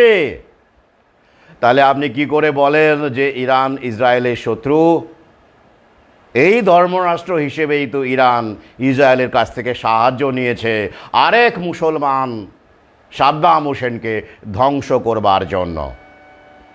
সেই ইরান ইরাক যুদ্ধে সাদ্দাম হোসেনের সৈন্যবাহিনী অনেকটাই দুর্বল হয়ে পড়ে, কোনো নিষ্পত্তি হয়নি, কিন্তু সাদ্দাম হোসেন দুর্বল হয়ে পড়ে। অবশ্যই 20 বছরের যুদ্ধ, যেটা ওরা মুসলমানকে দিয়ে মুসলমানের ক্ষতি করালো, কাঁটা দিয়ে কাঁটা তোলা। তারপরে সাদ্দাম হোসেনকে তো সহজেই ওরা, আপনারা জানেন, মিথ্যে করে সে নাকি পরমাণু বোমা তৈরি করছে, এরকম ভুল ভাল প্রচার করে মিডিয়াকে দিয়ে সাদ্দাম হোসেনকে টেরোরিস্ট বানিয়ে দু তিনখানা গালফ ওয়ার হলো, উপসাগরীয় যুদ্ধ, আমেরিকা অ্যাটাক করলো, ইরান মজা দেখলো। ইরান তখন তো সহযোগী, আমেরিকার সহযোগী। তারা কি সাদ্দাম হোসেনকে হেল্প করেছিল যুদ্ধে? যে না, একটা আমেরিকা এসে আমাদের মুসলমান বন্ধু সাদ্দাম হোসেনকে মারছে, আসুন আমরা পাশে দাঁড়াই, দাঁড়িয়েছিল? দাঁড়ায়নি। কোনো আরব রাষ্ট্র সেভাবে দাঁড়ায়নি সাদ্দাম হোসেনের সঙ্গে। একা লড়েছিলেন সাদ্দাম হোসেন। সে কাহিনী লিখেছি আমি, যে এই লোকটা চেষ্টা করেছিল একটা পাল্টা অর্থনীতি তৈরি করে। আমি বারবার করে বলি, জায়নিস্ট শক্তির প্রকৃত বিরোধী আপনি কি করে বুঝবেন? কোনো রাষ্ট্রনেতা যদি সে পাল্টা ব্যাংকিং ব্যবস্থা তৈরি করার চেষ্টা করে বা করে, তবেই সে জায়নিস্ট শক্তির বিরুদ্ধে, নইলে নয়। বাকিটা সব লোক দেখানো, ধান্দাবাজি, সাধারণ মানুষকে বোকা বানানো। যে কারণে নেতাজিকে আমি ভারতবর্ষের মধ্যে প্রথম জায়নিস্ট শক্তির বিরুদ্ধে বুক চিতিয়ে দাঁড়ানো একজন ব্যক্তিত্ব মনে করি, যিনি আজাদ হিন্দ ব্যাংকের পরিকল্পনা করেছিলেন, ব্যাংকিং ব্যবস্থা। কারণ নেতাজি বুঝেছিলেন ভারতের নিজস্ব ব্যাংকিং ব্যবস্থা তৈরি না হলে এই আন্তর্জাতিক যে সিন্ডিকেট, ইহুদি সিন্ডিকেট, তার হাত থেকে নিস্তার পাওয়া অসম্ভব। আর তাই তিনি হিন্দু মুসলমানের লড়াইকে প্রশ্রয় দেননি। শ্যামাপ্রসাদকে হুঙ্কার দিয়েছিলেন যে আপনারা যদি আবার এরম হিন্দু হিন্দু খেলেন, হিন্দু মুসলমান খেলেন, আমি নিজে গিয়ে সভা পণ্ড করে দিয়ে আসব। সেই চিঠি আছে তো, তথ্য। উনি হিন্দু মুসলমানের বিবাদটাকে হাইলাইট করেননি, বুঝেছিলেন ওটা পরে উনি সামলে নেবেন। মূল শত্রু ছিল আন্তর্জাতিক এই ব্যবস্থা। তাই তিনি এই ব্যাংকিং ব্যবস্থার মধ্য দিয়ে এই কবল থেকে নিজেকে মুক্ত করতে চেয়েছিলেন। কিন্তু নেতাজিকে আমরা বুঝি কজন? তিনি তো এখন আবার সূক্ষ্ম দেহে বিরাজ করছেন জ্ঞানগঞ্জে। থাকুন, প্রশ্ন নেই, বিশ্বাস করুন, ভালোবাসুন, কিন্তু অর্থনৈতিক জায়গাগুলো বুঝুন, আর্থসামাজিক জায়গাগুলো বুঝুন। না হলে কিন্তু এই সময়টাকে আমরা ধরতে পারবো না, বুঝতে পারবো না, আমরা বারবার বিভ্রান্ত হব। তো যাই হোক, এবার দেখুন তাহলে কি হলো। এই একটা সেকুলার ইরানকে ওরা রাতারাতি প্রমোট করে শিয়া রাষ্ট্র বানিয়ে দিল এবং নারীদেরকে ঘরের মধ্যে ঢুকিয়ে দিল। যে ইরানে নারীরা জীবিকা গ্রহণ করতে পারত, ডাক্তার হতে পারত, ইঞ্জিনিয়ার হতে পারত, তাদের মতো করে বাঁচতে পারত, তা মানে নিয়ে তারা উচ্ছন্নে গিয়েছিল। Not like that. স্টাডি করুন, আমি লিঙ্ক দিয়ে দেব, ছবি দেখলে চমকে উঠবেন। ইরানের নারীরা এরকম ছিল। সেই ইরানের নারীদেরকে জব্বা পরিয়ে, বোরখা টোরখা পরিয়ে একেবারে ঘরের মধ্যে ঢুকিয়ে দিল। সৌদি আরবিয়ার সুন্নি মডেল রাষ্ট্র, শিয়া মডেল রাষ্ট্র কি? ইরান। বাহ বাহ বাহ বাহ বাহ বাহ বাহ, কী বার্তা গেল বিশ্বের কাছে। মুসলমানরা কেমন হয়? ওইরকম হয়। মুসলমানরা কেমন হয়? সৌদি আরবের মতো হয়। মুসলমানরা কেমন হয়? ইরানের মতো হয়। ব্যাস, হয়ে গেল। নারীরা শেষ, নারীরা কিছুই করবে না, ঘরের মধ্যে ঢুকে ওই পরে বসে থাকবে। রাসূল কোথায় বলেছিল এসব? আমি তো সেরকম কিছু পাইনি বাবা। সংযত জীবনযাপনের কথা সবাইকেই রাসূল বলেছেন, নারী পুরুষ নির্বিশেষে। পর্দার কথা নারী পুরুষ নির্বিশেষে সবাইকেই রাসূল বলেছেন পর্দা করতে হবে, পুরুষদের চোখ অবনত করতে হবে, পর্দাটাকে বুঝতে হবে। পর্দা মানে কি? পর্দা মানে ওই জানলার পর্দা, ব্যাস হয়ে গেল। ওটাকেই কাজে লাগিয়ে ধর্মগুরুদেরকে ম্যানেজ করে এমন একটা ইসলামের প্রচার গোটা বিশ্ব জুড়ে চললো যে ইসলামের ভেতরটা ফাঁপা, কিছু নেই। ইহুদিদের বিরুদ্ধে, ইহুদি শক্তির বিরুদ্ধে, জায়দের শক্তির বিরুদ্ধে লড়াই করার কিছু নেই তার মধ্যে। আর গোটা বিশ্বে এমন একটা ভাব তৈরি করা হলো সন্ত্রাসবাদী মানেই মুসলমান, মুসলমান মানেই সন্ত্রাসবাদী। ওরা সফল হলো, সফল হলো। ভয়ঙ্কর হামলা নেমে আসছে কিন্তু মুসলমান সম্প্রদায়ের ওপর, বিশেষ করে সমস্ত গরিব মানুষের ওপরই। কিন্তু টার্গেট কিন্তু বারবার বলেছি এই মুসলমান সম্প্রদায়। কারণ গোটা বিশ্বজুড়ে মিডিয়াকে কাজে লাগিয়ে, ধর্মগুরুদের কাজে লাগিয়ে, ধর্মরাষ্ট্রকে কাজে লাগিয়ে ওরা মুসলমানদের বিরুদ্ধে সাধারণ অন্য মানুষকে এমন একটা ধারণা তৈরি, আমাদের দেশেও দেখতে পাবেন যে এমন একটা ধারণা তৈরি করে দেওয়া হয়েছে মুসলমান মানেই হচ্ছে টেরোরিস্ট। What is this? ব্যাপারটা কি তাই? খুব পরিকল্পনা মাফিক ওরা করেছে। ইসলামের স্বর্ণযুগ যখন স্টাডি করি, আমি যখন পড়ি মুগ্ধ হয়ে যাই। অনেক জ্ঞান বিজ্ঞানের স্রষ্টা, যেগুলো আধুনিক বিজ্ঞানের বলে আমরা মনে করি, সেগুলো স্রষ্টা খুঁজে পাই ইসলামের মধ্যে। তাদের সম্পর্কে আমি চক্রবর্তী দিনরাত্রিতে লিখেছি। ইসলামের স্বর্ণযুগ গোটা বিশ্বকে প্রভাবিত করেছিল তারা, জ্ঞান বিজ্ঞান দিয়ে। ইসলামের প্রজ্ঞাবান পুরুষেরা তারা কোথায়, কিভাবে সুকৌশলে প্রমোট করে একটা কেমন গর্ত বানিয়ে দিয়েছে। শুধু ইরান নয়, আরও আছে। আফগানিস্তানে রাজা ছিলেন জাহির জাহির শাহ। তাকে উৎখাত করে রাশিয়া আমেরিকা মিলে একটা গৃহযুদ্ধ তৈরি করে কমিউনিস্ট রাষ্ট্র নজিবুল্লাহকে প্রতিষ্ঠা করে, সেটা নিয়েও আমি চক্রবর্তী লিখেছি। তারপরে কি হলো, তালিবানদের হাতে দিয়ে দিল আমেরিকা। এই যে এখনও আবার তালিবান, কিছুদিন আমেরিকা তালিবানকে নাকি সরিয়ে দিয়েছিল আমেরিকা লাদেনকে আক্রমণ করতে গিয়ে। লাদেন ওখানে লুকিয়ে আছে, লাদেনের তো ডেড বডি পাওয়াই গেল না। লাদেনকে নাকি মেরেছে। কোথায় লাদেন? প্রমোট করা যত টেরোরিস্ট আছে টপ লেভেলের, সব ওদের ছত্রছায়ায় লালিত পালিত, তাই ওদের ডেড বডি পাওয়া যায় না। হিটলারের ডেড বডিও পাওয়া যায়নি। তো সেই আফগানিস্তানকে ওরা তালিবানদের হাতে দিয়ে আবার পালিয়ে এলো। কি এই তো জানেন কিছুদিনের ঘটনা, কি অস্ত্রশস্ত্রগুলো রেখে পালিয়ে এলো আমেরিকান সৈন্য। তারা নাকি এতটাই আতঙ্কিত তালিবানদের আক্রমণে যে তারা পালিয়ে আসতে বাধ্য হয়েছে, প্লেন থেকে শুরু করে অস্ত্রশস্ত্র সব। তাহলে এই তালিবানরা কি মুসলমান, ইসলামিক রাষ্ট্র? এখন কি আফগানিস্তান, দেখুন খেয়াল করে ওরা কোন কোন মুসলমান রাষ্ট্রকে তৈরি করছে এবং রাখছে, যাতে করে গোটা বিশ্বজুড়ে মুসলমান সম্পর্কে একটা নেতিবাচক ধারণা তৈরি হয় যে মুসলমান মানে আধুনিকতার বিরুদ্ধে। এই একটা বার্তা আমাদের মধ্যে বারবার করে ঢুকিয়ে দেওয়া হচ্ছে। তাই গদ্দাফির মতো, সাদ্দাম হোসেন কখনো দেখেছেন পশ্চিমী পোশাক পরেই থাকতেন? দেখেছেন ধর্মগুরু খোমেনির মতো পোশাক পরতে তাকে দেখেছেন? দেখেননি। গদ্দাফিকে দেখেছেন? দেখেননি। এবার বুঝুন, খেয়াল করুন, যদি এই সব মুসলমান রাষ্ট্র যারা বাদ পার্টির মতো সমাজবাদে আদর্শবাদকে রূপায়িত করে, এই রকম রাষ্ট্রকে যদি টিকে থাকতে দেওয়া হয়, তাহলে তো মুসলমান সম্পর্কে একটা ইতিবাচক ধারণা গোটা বিশ্বে তৈরি হবে। প্লাস জায়নিস্ট শক্তি চ্যালেঞ্জের মুখে পড়বে, তাদেরকে শেষ করো। তাই গদ্দাফি শেষ, সাদ্দাম হোসেন শেষ। আর কাদেরকে রাখতে হবে?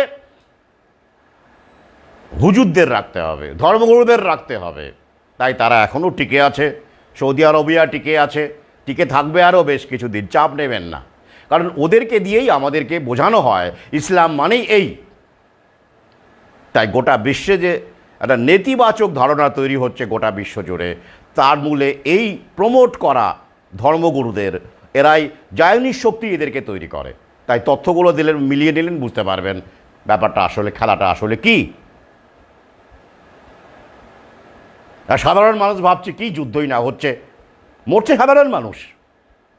উপরে ওরা ওদের মতো গুছিয়ে নিচ্ছে, নতুন বিশ্ব ব্যবস্থাকে গুছিয়ে নিচ্ছে। যাই হোক, এবার আসছি, এই যে 200 খানা মিসাইল ছুড়ল ইরান ইসরায়েলের উপরে, বেশ ভালো কথা। কজন মরল, কি হলো? কিচ্ছু হয়নি, হয় না ওসব। কেন হবে না? কেউ বলছে 2-3 জন নাকি ইসরায়েলি মারা গেছে। 200 খানা মিসাইলে 3 জন মারা গেল, খরচা পোষালো? পোষালো না। পাচ্ছে তো দেশে, নিজের দেশেই 10,000 আছে ইহুদি। তো কি হলো? আসুন খবরটা দিই আপনাদের। ইসরায়েলের যে সামরিক ব্যবস্থা, তাতে করে কোনো মিসাইলই আইসিবিএম ছাড়া, ইন্টারকন্টিনেন্টাল ব্যালিস্টিক মিসাইল আইসিবিএম ছাড়া কোনো মিসাইল ইসরায়েলের বুকে ল্যান্ডই করতে পারবে না, নামতেই পারবে না। কেন? টিএমডি ফুল ফর্ম কি বলুন তো? Theatre missile defence, theatre missile defence, TMD. সেটা কি করে? গোটা দেশের ওপরে একটা অদৃশ্য বলয় তৈরি করে, প্রাচীর তৈরি করে, যেইখানে কোনো মিসাইল ঢুকতে গেলেই সেটাকে ইন্টারসেপ্টিং মিসাইল দিয়ে ধ্বংস করে দেওয়া যাবে। একটা ছাতার মতো একটা প্রোটেকশন বলয়, প্রোটেকটিভ আমব্রেলা তৈরির নামই হচ্ছে টিএমডি, থিয়েটার মিসাইল ডিফেন্স, যেটা ইসরায়েলের উপরে আছে। শুধু ইসরায়েল নয়, আমেরিকার উপরেও আছে। এই মিসাইল ডিফেন্স সিস্টেম জায়নিস শক্তি অনেক আগেই বানিয়েছে, এবং আমেরিকার সহযোগিতায় যে মূল মিসাইলটি ইন্টারসেপ্টিং মিসাইল হিসেবে ব্যবহার করা হয়, তার নাম প্যাট্রিয়ট মিসাইল। হ্যাঁ, যেটা আমেরিকা এবং ইসরায়েলের যৌথ প্রজেক্ট। প্যাট্রিয়ট মিসাইল, দেশপ্রেমী মিসাইল। তো ইরানের ওই যেগুলো মানে ছুঁড়েছে ইসরায়েলের উপরে, ও সবকটাকেই ওরা নামিয়ে দিয়েছে উপরে, মানে ইন্টারসেপ্ট করেছে। তো কী হলো তাতে? লোকে দেখলো বাপ রে কি যুদ্ধ হচ্ছে। তাহলে এতে করে কি হবে? এবার অস্ত্র ব্যবসা বাড়বে। এবার সমস্ত আরব দেশগুলো অস্ত্র কিনবে। অস্ত্র ব্যবসা কে করছে? ইরানও করছে, এখন জানেন নিশ্চয়ই, ইউএভি। তাকে মদত কে করছে অস্ত্র ব্যবসায়? আমেরিকার ইনভেস্টমেন্ট আছে, চীনের আছে, রাশিয়ার আছে, তাই তো? আচ্ছা, এদিকে রাশিয়ারও অস্ত্র আছে, আমেরিকারও আছে, ইসরায়েলও আছে, ইসরায়েলেরও অস্ত্র আছে। তাহলে এই দেশগুলো সবাই এখন বিভিন্ন দেশে অস্ত্র বিক্রি করতে শুরু করবে। যারা অস্ত্র কেনা বন্ধ করে দিয়েছিল তাদেরকেও এখন বাপরে বাপ, বাঁচবো কী করে? হ্যাঁ, জনগণকেও বোঝানো সুবিধা হবে।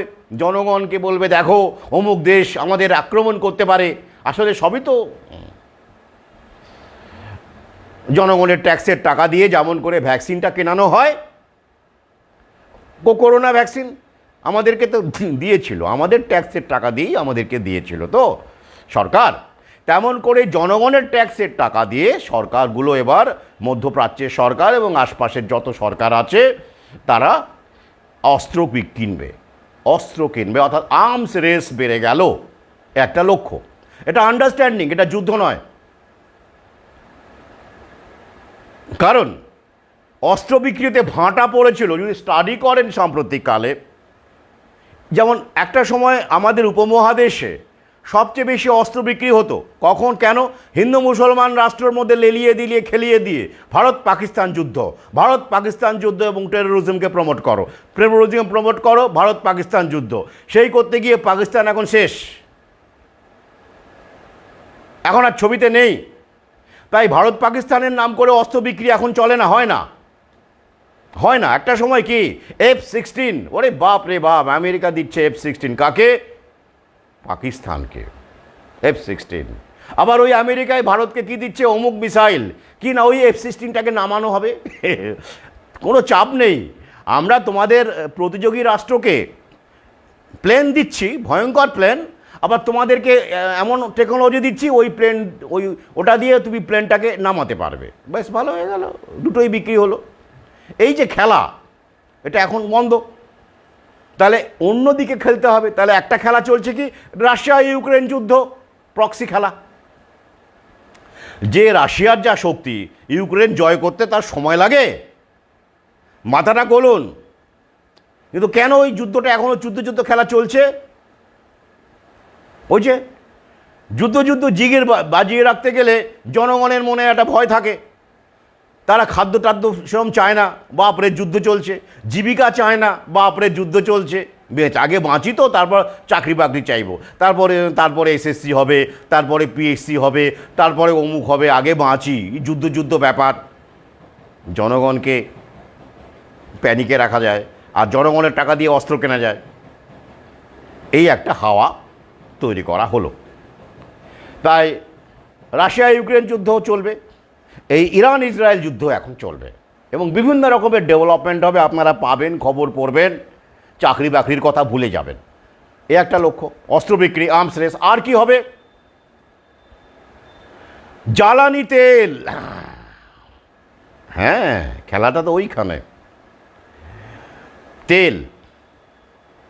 তেলের দাম আগামীতে বাড়বে, দেখতে পাবেন আস্তে আস্তে। কেন বাড়বে? তেলের দাম যদি না বাড়ে তাহলে তো আপনি ব্যাটারির গাড়ি কিনবেন? আপনি ব্যাটারির গাড়ি কিনবেন না। তাহলে আপনি ব্যাটারির গাড়ি কখন কিনবেন? ওই যে ইলেকট্রিক ভেহিকল, যেগুলো ব্যাটারি চালিত গাড়ি, যেটা নতুন বিশ্ব ব্যবস্থার একটা স্লোগান, ফসিল ফুয়েলকে রিপ্লেস করতে হবে। তো সেই ব্যাটারি গাড়ির যা দাম এবং ব্যাটারির যা পরিস্থিতি, ব্যাটারি তো ওই তো গ্যারান্টি থাকে 6 থেকে 7 বছর, তারপরে ব্যাটারি বদলানো মানে গাড়ি কিনতে হবে, যা দাম পড়ে, এটা মানুষ কিনতে চাইবে না। তাহলে কি হবে? তেলের দাম যদি এমন করে বাড়ানো হয়, জানেন তো তেলের দাম বিগত কয়েক বছরে কতটা বেড়েছে, এটা কিন্তু ম্যানিপুলেটেড তথ্য বলছে। গোটা বিশ্বে তেল উৎপাদন আদৌ কমেনি, এবং তেল খুব কালপরশু শেষ হয়ে যাবে এমন কোনো তথ্য নেই। কয়লার ক্ষেত্রেও একই কথা, ওরকম জুজু দেখায়। তাহলে কেন এটা করা হলো? এটা ম্যানিপুলেট করে করা হয়েছে। দেখুন খেয়াল করে, আমাদের দেশেও বিভিন্ন সময়ে তেলের দাম বাড়ানো হয়েছে বিভিন্ন যুক্তিতে, সেই যুক্তিগুলো এখন আর নেই, তবু তেলের দাম কি কমছে না। তাহলে এই তেলের দামকে বাড়ানো একটা অন্যতম উদ্দেশ্য এই যুদ্ধ, যাতে করে এই ব্যাটারি চালিত গাড়ির ডিম্যান্ডটা বাড়ে। কারণ এই ব্যাটারি চালিত গাড়িতে যারা নিউ ওয়ার্ল্ড অর্ডার ব্যবস্থার একটা মানে অঙ্গ, বিলিয়নিয়ার, তারা ইনভেস্ট করেছে প্রচুর, তারা এটা চাইছে। কিন্তু সমস্যাটা অন্য জায়গায়। এখানে একটা টাসেল আছে, খেলা আছে, একটা দারুণ খেলা কি, এই বিলিয়নিয়ারদের মধ্যে একটা কিন্তু যুদ্ধ, এক ধরনের যুদ্ধ, ওরা তো আর হাতাহাতি যুদ্ধ করে না, পুঁজির যুদ্ধ শুরু হয়েছে। যারা ওল্ড স্টাইল বিলিয়নিয়ার, যারা তেলে ইনভেস্ট করবে বা করেছে, যারা এখনও গাড়ি তৈরি করছে পেট্রোল চালিত, এখনও ইনভেস্টমেন্ট আছে শেয়ারে, তারা কিন্তু আবার চাইবে না যে এখনই রাতারাতি সব ব্যাটারি চালিত গাড়ি আসুক। যেমন ট্রাম্প চাননি, ট্রাম্প বলেননি, ট্রাম্প কিন্তু বারবার বলছেন, এবং ট্রাম্পের সঙ্গে যেসব বিলিয়নিয়াররা আছেন তারা কিন্তু নিউ ওয়ার্ল্ড অর্ডারের সমর্থক নন, তারা ওল্ড অর্ডারের সমর্থক, অর্থাৎ এই ফসিল ফুয়েল বলুন, পেট্রোল চালিত বা ডিজেল চালিত গাড়ি বলুন, এগুলোর সমর্থক। তার ফলে একটা কিন্তু ইন্টারেস্টিং টাসেল আমরা দেখতে পাবো আগামীতে। তাই নিউ ওয়ার্ল্ড অর্ডার যে কায়েম খুব সহজে হয়ে যাবে, সব কিছুই ব্যাটারি চালিত গাড়ি হয়ে যাবে, ব্যাপারটা এমন নয়। কিন্তু ওরা চেষ্টা করছে, ওরা ওদের মতো করে একটা চেষ্টা করছে এবং করতে থাকবে। পাশাপাশি একটা আবার শক্তি চেষ্টাকে বানচাল করার চেষ্টা করবে। কিন্তু এর ভুক্তভোগী কারা হবে? সাধারণ মানুষ হবে, মরবে তারা। ওই যে বলে রাজায় রাজায় যুদ্ধ হয়, উলু খাগড়ার প্রাণ যায়।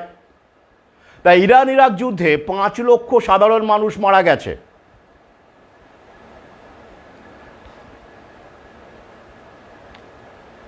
না নীলাদ্রি, ব্যাপারটা ওই রকম নয়, যেটা আমি আলাদা একটা ভিডিও আছে, আমি তুমি এটা দেখো। আর যেটা করেছি যে ব্যাপারটা ওরকম নয়, মানে মোবাইল মানে ব্যাটারি গাড়ি ব্লাস্ট করিয়ে দেওয়া হবে, মানে এই টেকনোলজি সেটা এখন এই মুহূর্তে ওটা আলাদা করে ব্যাটারিটা বানাতে হয়। হ্যাঁ, আর ওরা এখনই যদি ব্যাটারি গাড়িগুলো ব্লাস্ট করতে থাকে তাহলে গাড়ির মানে বাজারটাই শেষ হয়ে যাবে। ইলেকট্রিক ভেহিকেল সবে এলো বাজারে, সবে আসছে, সবে বাজারটা চড়ছে। ওরা এখনই কেন ওই মোবাইলে ওই গাড়ির ব্যাটারিটা ব্লাস্ট করবে, তাই না? কেন করবে? ও বলতে পারো যে পাল্টা শক্তি তারা করবে, না না না না, সেই জায়গায় মানে কাস্টমার, কারণ যারা গাড়িগুলো কেনে তারা ওদের কাছে ওরা কিন্তু ইউজলেস ইটার্স নয়, খেয়াল করে দেখবেন। যারা টপ লেভেলের ব্যাটারি যায়, তো গাড়ির তো দাম কম নয়, হ্যাঁ যথেষ্ট দাম, তো ওরা ওদের কাছে উপভোক্তা। তো তাই এইসব মানুষকে ওই ব্যাটারি চালিত গাড়িকে ব্লাস্ট করিয়ে তাদেরকে ধ্বংস করা মানে কাস্টমার ধ্বংস করা। এরা এখন এইটা ওরা করবে না, এই মুহূর্তে তো করবেই না। হ্যাঁ, ওরা সেটা করবে না। যাই হোক, ওটা অন্য প্রসঙ্গ, আমি আসছি, এবার ফিরে আসছি। তাহলে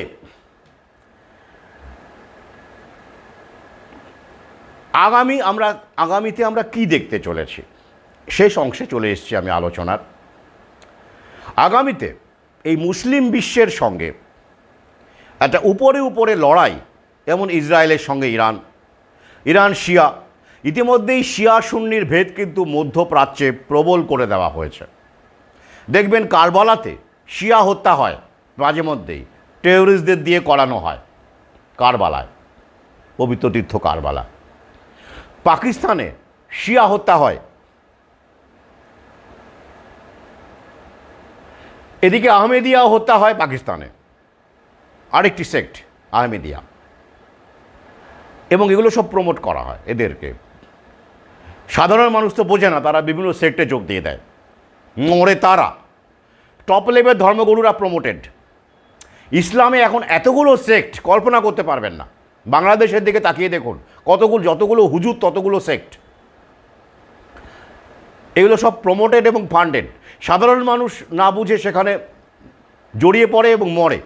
তাই আগামীতে সাবধান থাকুন যারা ইসলাম ধর্মাবলম্বী মানুষ রয়েছেন, যারা দেখছেন। এই ইসলামিক রাষ্ট্রগুলো পরস্পরের সঙ্গে যুদ্ধে রত হবে, যেটা আগেও হয়েছে। ইয়েমেনে বোমা ফেলার ঘটনা আপনারা জানেন, সৌদি আরবিয়া বোমা ফেলেছে। সন্ত্রাসবাদকে প্রমোট করা হবে, সাধারণ মানুষ মরবে।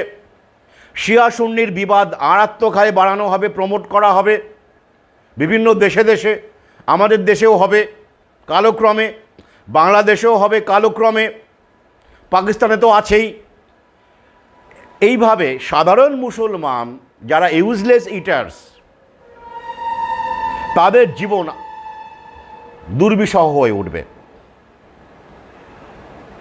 এবং এটা হওয়ারই ছিল। কারণ ইসলামের যে আকর, যে পন্থা, সেখান থেকে বিচ্যুতি ঘটেছে মানুষের। এটা রাসূল বহু আগেই বলেছিলেন, এবং তাই ইসলামিস্টদের দ্বারাই শেষ হবে, সেই দিকে আমরা যাচ্ছি। তবে আমি আশাবাদী, ধ্বংসের মধ্য থেকেই নতুন কোনো গান, শস্যের গান শোনা যাবে। তো এই প্রক্রিয়া আগামীতে বাড়বে। এদিকে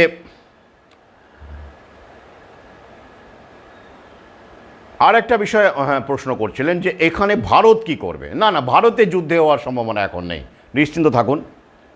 ভারতে বোমা পড়বে, হ্যাঁ, ভারত যুদ্ধে জড়িয়ে পড়বে, এরকম কোনো, হ্যাঁ, ডিপ্লোম্যাটিক্যালি একটা সমর্থন, একটা দিক তাকে নিতে হবে।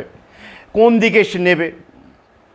ভারতের সঙ্গে ইরানের সম্পর্ক খারাপ নয়, আবার এদিকে ইসরায়েলের সম্পর্ক খারাপ নয়।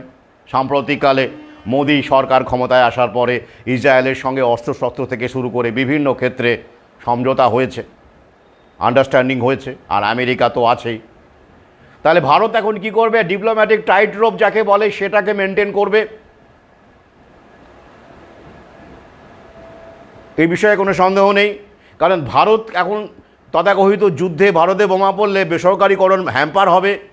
রেল বেসরকারিকরণ ইতিমধ্যে হয়ে গেছে, বাকি কাজগুলো হচ্ছে, শিক্ষা থেকে শুরু করে স্বাস্থ্য, তাই এইরকম ওইটাই তো আসল যুদ্ধ, আমি বারবার করে বলেছি।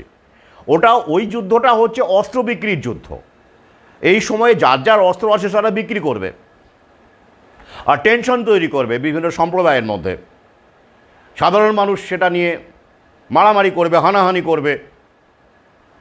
আর ওরা সেই সময়টা দাঁড়িয়ে আকর যে নতুন বিশ্ব ব্যবস্থার নীতিগুলো, প্রাইভেটাইজেশন, প্যান্ডেমিক আবার আসবে, সেইগুলোর ছকগুলো কষতে থাকবে। তাই এই যে সময়টা আপনারা দেখছেন, লকডাউন নেই, বিধিনিষেধ নেই, ভাবছেন যে সব আগের মতো হয়ে গেছে, তা নয়। কিন্তু এই সময়টা, এই আনলক পিরিয়ডটা ওরা নিজেদেরকে তৈরি করছে, গোছাচ্ছে। যেমন প্যান্ডেমিক টিটির আবার তৈরি হচ্ছে, স্বাস্থ্য বিলকে আবার ঢেলে সাজানোর চেষ্টা হচ্ছে।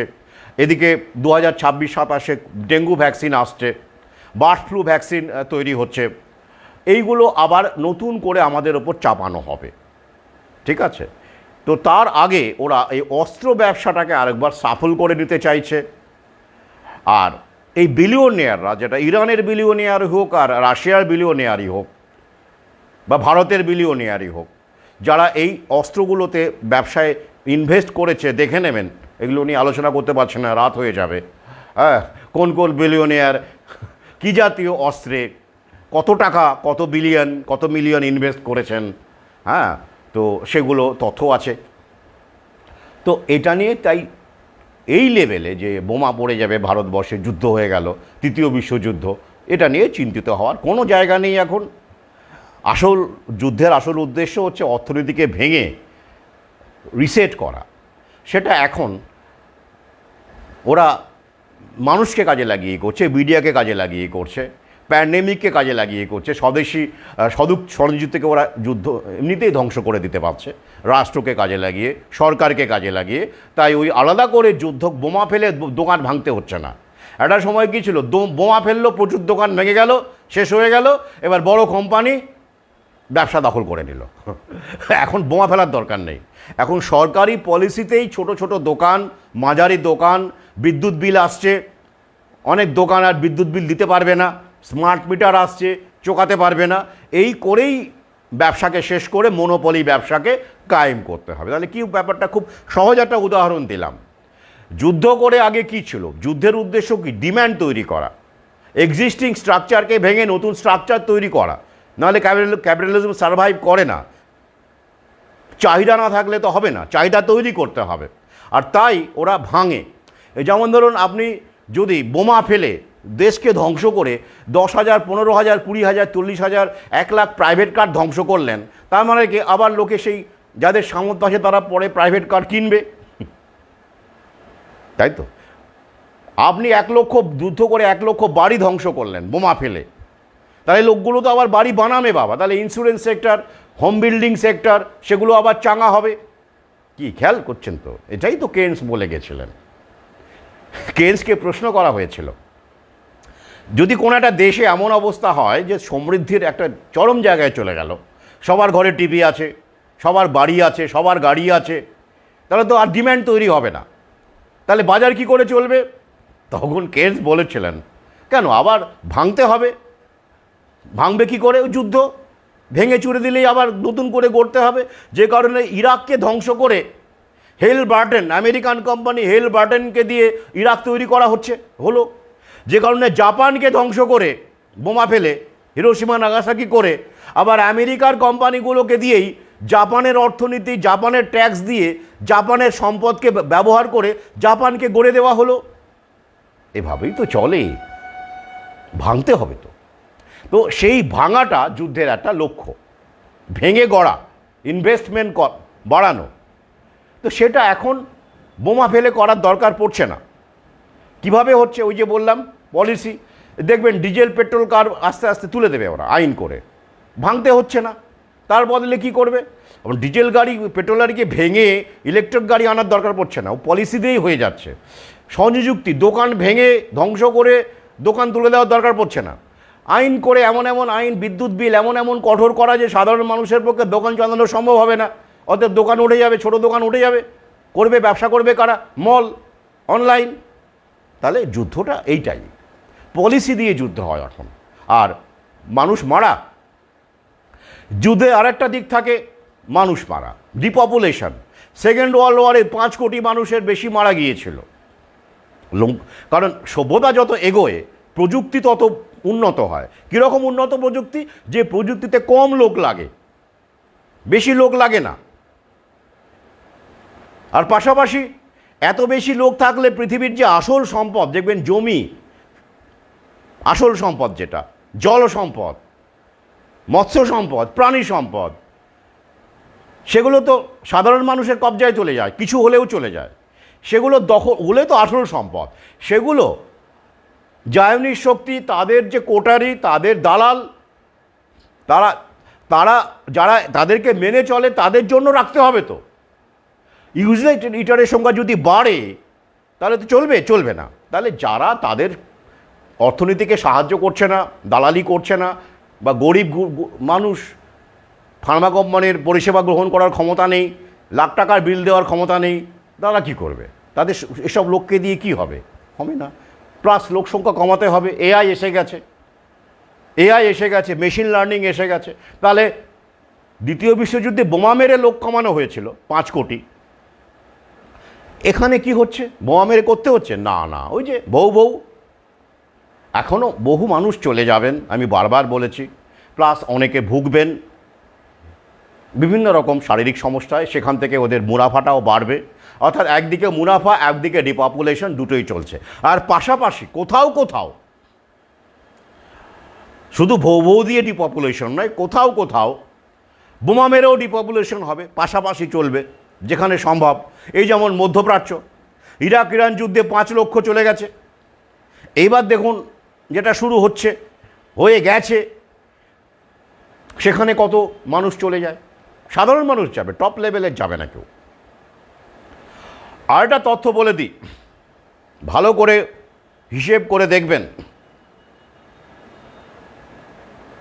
মুসলমানদের টেরোরিস্ট বলে দাগিয়ে দেওয়ার যে মিডিয়া, জায়নিক শক্তি ধর্মগুরুদেরকে ব্যবহার করে, ফান্ডিং করে, ইসলামকে যেভাবে আমাদেরকে সামনে নিয়ে এসেছে, যেভাবে দেখাচ্ছে, উগ্রবাদকে প্রমোট করে, সাধারণ একদম মানুষ, হিন্দু মুসলমানের মধ্যে কিন্তু বিবাদ নেই। আমি ঘুরেছি, মিশেছি, দেখেছি। হ্যাঁ, একটা পার্থক্য আছেই, সেটাকেই ওরা কাজে লাগায় বিভিন্ন রকমভাবে, পোশাক আশাক ইত্যাদি দিয়ে। বেসিক্যালি কিন্তু কোনো ফারাক নেই। কিন্তু সন্ত্রাসবাদী বলে যা মুসলমানদেরকে যে সামনে আনা হয়, হ্যাঁ অবশ্যই গোটা বিশ্বে, ইউরোপ থেকে শুরু করে বিভিন্ন জায়গায় সন্ত্রাসবাদ আমরা দেখেছি, এবং সেখানে মুসলমান নামধারী লোকজনই থাকে, সন্দেহ নেই। করোনাকালে আবার সন্ত্রাসবাদ আমরা দেখিনি, এখন কিন্তু সেভাবে দেখছি না, তার আগে দেখেছি। কারণ করোনাকালে আর সন্ত্রাসবাদীরা তারা এখন ঘরে স্টে হোম স্টে সেভ করছে। আর সন্ত্রাসবাদীরা কখনো কোনো বিলিয়নিয়ারকে মারে না, আমি দেখিনি এখনো পর্যন্ত। সাধারণ মানুষকে মারে, এবং সন্ত্রাসবাদীদের হাতে মুসলমানরাই মারা যায় বেশি। এবার তথ্য দেখে নেবেন, গোটা বিশ্বে ইসলামিক টেরোরিজম বলে যেটা বলা হয়, আমাদের সামনে বারবার আনা হয়, তাতে করে দেখা যাচ্ছে ইসলামিক টেরোরিস্টরা অন্য ধর্মের মানুষকে মারছে, এটাই বলা হয়। তো কিছু অবশ্যই মরেছে অন্য ধর্মের মানুষ, কিন্তু তথ্য বলছে বিগত 50 বছরে, বিশেষ করে 1980 থেকে, ওই যে ইরাক ইরান যুদ্ধের ওই সময় থেকে, যেটা গোটা বিশ্বের সমীকরণ বদলে যাচ্ছে যে সময় থেকে, মোটামুটিভাবে মধ্যপ্রাচ্যে দেখা যাচ্ছে যে সবচেয়ে বেশি যুদ্ধে, গুলিতে, বোমাতে, মোর্টারে গোটা বিশ্বে সবচেয়ে বেশি মরেছে সাধারণ মুসলমান। তথ্য তাই বলে, দেখুন না, নিজেদের মধ্যে খেবি করে, রাষ্ট্রে হানাহানি করে। ইরান ইরাক যুদ্ধেই তো 5 লক্ষ মুসলমান মরেছে। গালফ ওয়ারে কত মুসলমান মরেছে, লিবিয়ায় কত মুসলমান মরেছে, ইয়েমেনে কত মুসলমান মরেছে, লেবাননে কত মুসলমান মরেছে, প্যালেস্টাইনে কত মুসলমান মরেছে। এই তো সাম্প্রতিক যুদ্ধ, তাতেই 40,000 মুসলমান মারা গেছে প্যালেস্টাইনে। তাহলে মরছে কারা? মুসলমানরা। টেরোরিস্ট কারা? মুসলমানরা। কীরকম লাগছে না ব্যাপারটা? ওরাই টেরোরিস্ট, আবার ওরাই মরছে এত বেশি সংখ্যায়? না, মুসলমানেরা টেরোরিস্ট নয়, সাধারণ মুসলমানেরা টেরোরিস্ট নয়। তাদেরও অন্য যে কোনো ধর্মের মানুষের মতো তাদেরও মনে হয় আমার সন্তান থাক দুধে ভাতে। তাই তো তারাও বাঁচতে চায়, তাদেরও সংসার আছে। একটা গ্রাসরুট লেভেলে দেখবেন কোনো ভেদাভেদ নেই, মারামারি নেই, কিছু নেই। ওই যে আমার দুটো লাইন আছে, খালি পেটগুলো ভারী অমায়িক, ভরা পেটগুলোই সাম্প্রদায়িক। এই ভরা পেটগুলো আরও বেশি ভরতে চায়, আরও দখল করতে চায়। আর এই দখলদারির মানসিকতাকে কাজে লাগিয়ে আমাদের মধ্যেই কোনো কোনো মানুষ তারা দালাল হয়ে যায়, বড় দালাল হয়ে যায়, বড় চিকিৎসক দালাল, বড় নেতা দালাল, বড় শিল্পী দালাল। আর টপ লেভেল তো তারা তো পরিচালনা করবেই আমাদের। তাই এই স্টিগমা থেকে, এই ধরনের প্রচার থেকে বেরিয়ে এসে একটু গভীরে গিয়ে ভাবুন, দেখবেন এই যুদ্ধগুলো আসলে কিসের যুদ্ধ, কেন যুদ্ধ, কী উদ্দেশ্যে যুদ্ধ, সব পরিষ্কার হয়ে যাবে। আমি লিঙ্কগুলো দিয়ে দেব, কিভাবে যেগুলো বললাম, ইরানে কত রয়েছে ইহুদি রয়েছে, ইরানের ইহুদিরা কত ভালো আছে সেগুলোও দিয়ে দেব। ইরানের ইউএভি কারা তৈরি করছে, কারা আমেরিকা। আর একটা তথ্য দিই, 2015 পর্যন্ত তথ্য আছে, 1980 থেকে 2015। তাতে করে ইরানে সবচেয়ে বেশি অস্ত্র বিক্রি করেছে আমেরিকা। কি অবাক হচ্ছেন? হ্যাঁ, আমেরিকা 2015 পর্যন্ত। এখন অবশ্য ফ্রন্টে রাশিয়া, চীন চলে এসছে, স্যাংশন চলছে। তো আমেরিকার ইরানের ওপর স্যাংশন আছে, জানেন তো, নিষেধাজ্ঞা, ব্যবসা করা যাবে না, অমুক করা যাবে না, তমুক করা যাবে না। তা সত্ত্বেও চোরাগোপ্তাভাবে লুকিয়ে বিলিয়নিয়ারদের কোম্পানিরা ওরা ছাড়বে, তারা ইরানে অস্ত্র বিক্রি করছে, পার্টস বিক্রি করছে, স্যাংশন এড়িয়ে।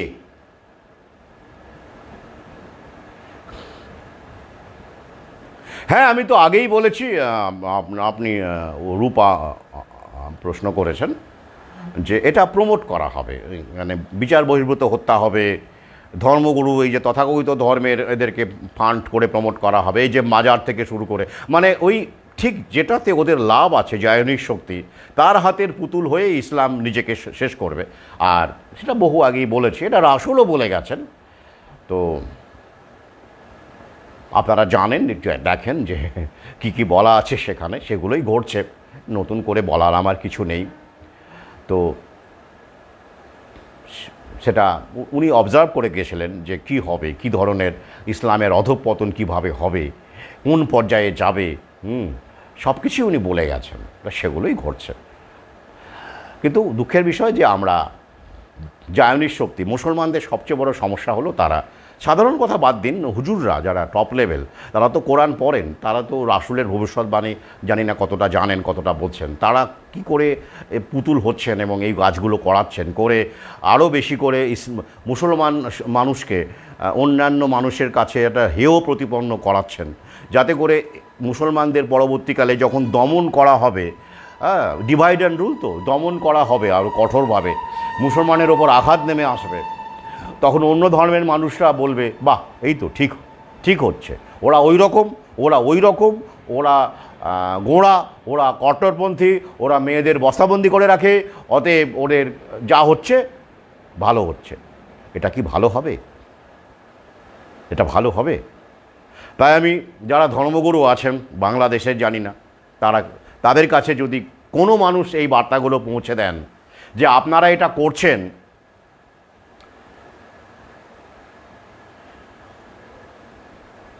একটু ভেবে দেখুন। সাদ্দাম হোসেনকে যেমন লড়িয়ে দেওয়া হলো, মানে ইরানকে ব্যবহার করা হলো ধ্বংস করার জন্য, তখন কোথায় ইসলামী ঐক্য, কোথায় গেল? এখন আপনারা যেটা করছেন বাংলাদেশে, যেভাবে কট্টর ধর্মকে, ইসলামের যে আকর ব্যাপারটাকে সামনে না এনে একটা বাহ্যিক ব্যাপারকে প্রমোট করে, একটা কাফের ব্যাপারটা যে কত ব্যাপক, কত গভীর, সেই ব্যাখ্যায় না গিয়ে, যাক এখানে সেই স্কোপ নেই, না গিয়ে এমন একখানা সংকীর্ণ জায়গায় নিয়ে গেছে ওরা। কাফের তো মুসলমানও হতে পারে, মুসলমানের মধ্যে এখন সবচেয়ে বেশি কাফের। তো যাই হোক, সেই টাকাটা না গিয়ে এরকমভাবে যদি আপনারা নারীদের প্রতি আচরণ করেন, অন্য ধর্মে মানুষের প্রতি আচরণ করেন, এতে করে বাংলাদেশের মুসলমান তথা বিশ্বের মুসলমান সম্পর্কে যে একটা ভয়ঙ্কর নেগেটিভ ধারণা তৈরি হচ্ছে, তারপরে যখন এই নতুন বিশ্ব ব্যবস্থায় এই বিভিন্ন জায়গায় ওরা সরকার চালাচ্ছে, ওদেরকে দিয়েই যদি আপনাদের উপর চরম দমন পূরণ চালানো হয়, গণহত্যা করা হয়, কি মুসলমান মানেই টেরোরিস্ট, মুসলমান মানেই ব্যাকডেটেড, মুসলমান মানেই হচ্ছে অমুক, অতএব মারো মারো মারো, এরকম করে যদি ওরা করে, তখন আপনারা নিজেদের মুখ দেখতে পারবেন আয়নায়? আপনারা তো সেটা করার দিকে মদত দিচ্ছেন। গোটা অন্য ধর্মের মানুষের কাছে আপনারা নিজেদেরকে আপনাদের আচরণের মাধ্যমে প্রকৃত ইসলামের সুবাস তো দূরের কথা, এমন একখানা ভাবমূর্তি তৈরি করছেন যার মানে মনে হচ্ছে যে ইসলাম মানেই এই দুর্গন্ধ, ইসলাম মানেই অমুক। এটা কি ঠিক করছেন? আকরে যান, গভীরে যান, নইলে আত্মঘাতী হচ্ছেন। সামনে কিন্তু ভয়ঙ্কর দিন আসছে। ভারতবর্ষে কিন্তু এইভাবেই ওরাও প্রমোট করছে হিন্দু মুসলমান বিদ্বেষ, ডিভাইড অ্যান্ড রুল। খেয়াল করে দেখুন, ওরা যে হিন্দুত্বকে প্রমোট করছে আমাদের সরকারের মাধ্যমে মোদিকে সামনে রেখে, সেটা কি বেদের হিন্দুত্ব? বেদ? সেটা কি উপনিষদ? ওটা বেদ উপনিষদের হিন্দু নয়। তাহলে কোন হিন্দুত্ব? যেখানে নারীদেরকে কট্টর ওই একই রকমভাবে গোপালয়ের নারী দেখেছেন তো, বজরং দল, ওই একই রকম পর্দা, নারীদের প্রতি একটা মারাত্মক রকমের অনার কিলিং থেকে শুরু করে নারীদেরকে কি চরম অত্যাচার করা হয় জানেন গোপালয়ে? ব্যতিক্রম আছে, ভালো অবশ্যই, আমি সবাইকে বলছি না, কিন্তু হয় এখনো প্রবণতা আছে সেখানে। তাহলে সেই হিন্দুত্বকে ওরা প্রমোট করছে কেন? হিন্দু মানে কি এটা? হিন্দু মানে তাহলে বেদ, আমরা যে বারবার বলি বেদ উপনিষদ, সেখানে মৈত্রেয়ীর কথা বলি, মৈত্রায়নী উপনিষদের কথা বলি, যাজ্ঞবল্ক্যের সঙ্গে মৈত্রেয়ীর তালবন্দির কথা বলি, খনার কথা বলি, আমরা সেই সময়ে বড় বড় বিদুষী নারীদের কথা বলি। এক সময় আমাদের ধর্মে নারীরা স্বয়ংবরা হয়েছে, তো সেটা কোথায়? সেই হিন্দু না? ওই হিন্দু প্রমোট করলে তো হবে না। ওদের এমন হিন্দুত্ব প্রমোট করতে হবে যারা মুসলমানের বিরুদ্ধে লড়বে, মানে মুসলমানদেরকে ঘেন্না করবে, বিদ্বেষ বাড়াবে। বেদ উপনিষদের সময় তো মুসলমান ছিল না, ছিল, ওটা দিয়ে চলবে না। তাই অন্য ব্র্যান্ড বানাতে হবে। আর তাই দেখবেন যে ঘটনাগুলো ঘটছে বিভিন্ন রকম। কিছুদিন আগে এই গরুর মাংস খাওয়ার ব্যাপারটা এলো, মিডিয়া তো আছেই, কিছু কিছু সেগমেন্টকে, লুম্পেনকে ওরা প্রমোট করবে, বেকারত্ব তো বাড়ছেই, আর বিদ্বেষ তো আছেই ভেতরে ভেতরে। যাও ওখানে আগুন দিয়ে এসো, যাও মন্দিরে শুয়োরের মাংস ফেলে এসো, যাও মন্দিরে গরুর মাংস ফেলে এসো, আর মসজিদে শুয়োরের মাংস ফেলে এসো, ব্যাস হয়ে গেল। লোক অভাব নেই এসব করার। এইভাবে প্রচুর দাঙ্গা হয়েছে, সাধারণ মানুষ বোঝে না খেলাগুলো। আর তাই সতর্ক থাকুন। যদিও আমার এসব বলে লাভ হবে না, কিন্তু আমার কর্তব্য আমি করছি। তাই খেয়াল করে দেখবেন, যে ইসলামকে ওরা প্রমোট করছে, মূল ইসলাম থেকে তার আকাশ পাতাল পার্থক্য, জ্ঞানে বিজ্ঞানে ব্যাখ্যায়। ঠিক তেমন করে যে হিন্দুত্বকে ওরা প্রমোট করছে হিন্দু নাম করে, সেটা বেদ উপনিষদের যে সংস্কৃতি, প্রজ্ঞা, উইজডম, সেখান থেকে আলোক বর্ষ দূরে। তাহলে কেন করছে? সংঘাতের জন্য, বিদ্বেষের জন্য। আর সেই ফাঁদে আমরা পা দিচ্ছি, একে অপরকে ঘৃণা করছি, একে অপরকে হত্যা করছি। ওরা কিন্তু আরও শক্তিশালী হচ্ছে। আমরা কেউ সিপিএম, ওই যে ওখানে আবার বিএনপি, কেউ অমুক, কেউ তমুক, কেউ আহলে হাদিস, কেউ বিভিন্ন রকমের সেক্ট বাংলাদেশে। তারা পরস্পরের সঙ্গে হানাহানি করছে, মারামারি করছে। আর আর প্রাকৃতিক সম্পদ দখল করছে ওরা বিভিন্ন আইনের মাধ্যমে। দেখবেন আগামীতে সমুদ্রে মাছ ধরতে যাওয়া কত সমস্যা হয়। ইলিশ মাছ এত কমে গেল। খেয়াল করে দেখবেন এখন ইচ্ছে করে ওরা কত রকমের নিয়ম করেছে। বছরে এতদিন মাছ ধরা যাবে, অতদিন ধরা যাবে না, ওটা বাড়তে বাড়তে সারা বছর হয়ে যাবে একদিন। বিভিন্ন রকমের ওরা রাসায়নিক প্রয়োগ করছে বিভিন্নভাবে ইচ্ছে করে, যাতে করে এইগুলোকে একটা ক্রাইসিস তৈরি করা যায়। কারণ এই সম্পদগুলোকে ওরা সাধারণ মানুষের আয়ত্তের বাইরে নিয়ে যেতে চায়। ওই যে ল্যাব মিট, ল্যাব ফিশ, এগুলো তো আছেই। ওনারা আসল মাছ খাবেন টপ লেভেল, এবং যাদের পয়সা আছে, দালাল, মায়োনিজদের দালাল, তারা আসল মাছ খাবেন, আসল মাংস খাবেন। আর আমাদেরকে ল্যাব মিট খাওয়াবে, ল্যাব ফিশ খাওয়াবে, খাইয়ে দিয়ে ওরা ওদের দখলটাকে আরও নিরঙ্কুশ করবে আর অসুস্থ করতে থাকবে আমাদেরকে। আর আমরা আমাদের গাঁটের কড়ি দিয়ে ট্রিটমেন্ট করতে থাকব। যাই হোক, আর ভিডিও দীর্ঘ করব না। আরও অনেক কিছু বিষয় ছিল, কারণ মধ্যপ্রাচ্য তো এত সহজ বিষয় নয়, আরও অনেক দিক আছে। আমি পরবর্তীতে কখনো হয়তো আরও একটি ভিডিওর মাধ্যমে সেই তথ্যগুলো তুলে ধরার চেষ্টা করব। তবু এই ভিডিওটি শেষ করার আগে আমি আরও একবার বলি যে এখনও অনেক সময় আছে। অন্তত যারা আসতে চাইছেন, বইমেলা তো থাকবই, আমি বইমেলা তো যারা আসবেন, কিন্তু তবুও যারা এইখানে আসতে চাইছেন, 28শে ডিসেম্বর শনিবার 3টে থেকে 6টা মহাবোধি সোসাইটি হলে, আমি পোস্টও দেব, শনিবার পড়ছে, আসবেন, ভালো লাগবে। এবং যারা আসতে পারবেন তারা আমাকে মেসেজ করে, হোয়াটসঅ্যাপ করে জানাবেন, কারণ আমাদের একটু ক্ষুদ্র হলেও আয়োজন করতে হবে। তো আমরা চাই না যে খাবারটা নষ্ট হোক। আর এছাড়াও যারা অংশগ্রহণ করতে চাইছেন তারাও জানাবেন। তাহলে আগে থেকে যদি আমরা তালিকাটা তৈরি করতে পারি, 3 ঘন্টার অনুষ্ঠান, তাহলে আমরা সেভাবে সাজাতে পারবো। তো আজ এই বলেই শেষ করছি। সঙ্গে থাকুন। প্রশ্ন থাকলে অবশ্যই করবেন। আমি এই লিঙ্কগুলো, যে কথাগুলো বললাম, সেই লিঙ্কগুলো আমি আপনাদের দিয়ে দিচ্ছি এই লাইভের শেষে। ভালো থাকবেন। শুভরাত্রি।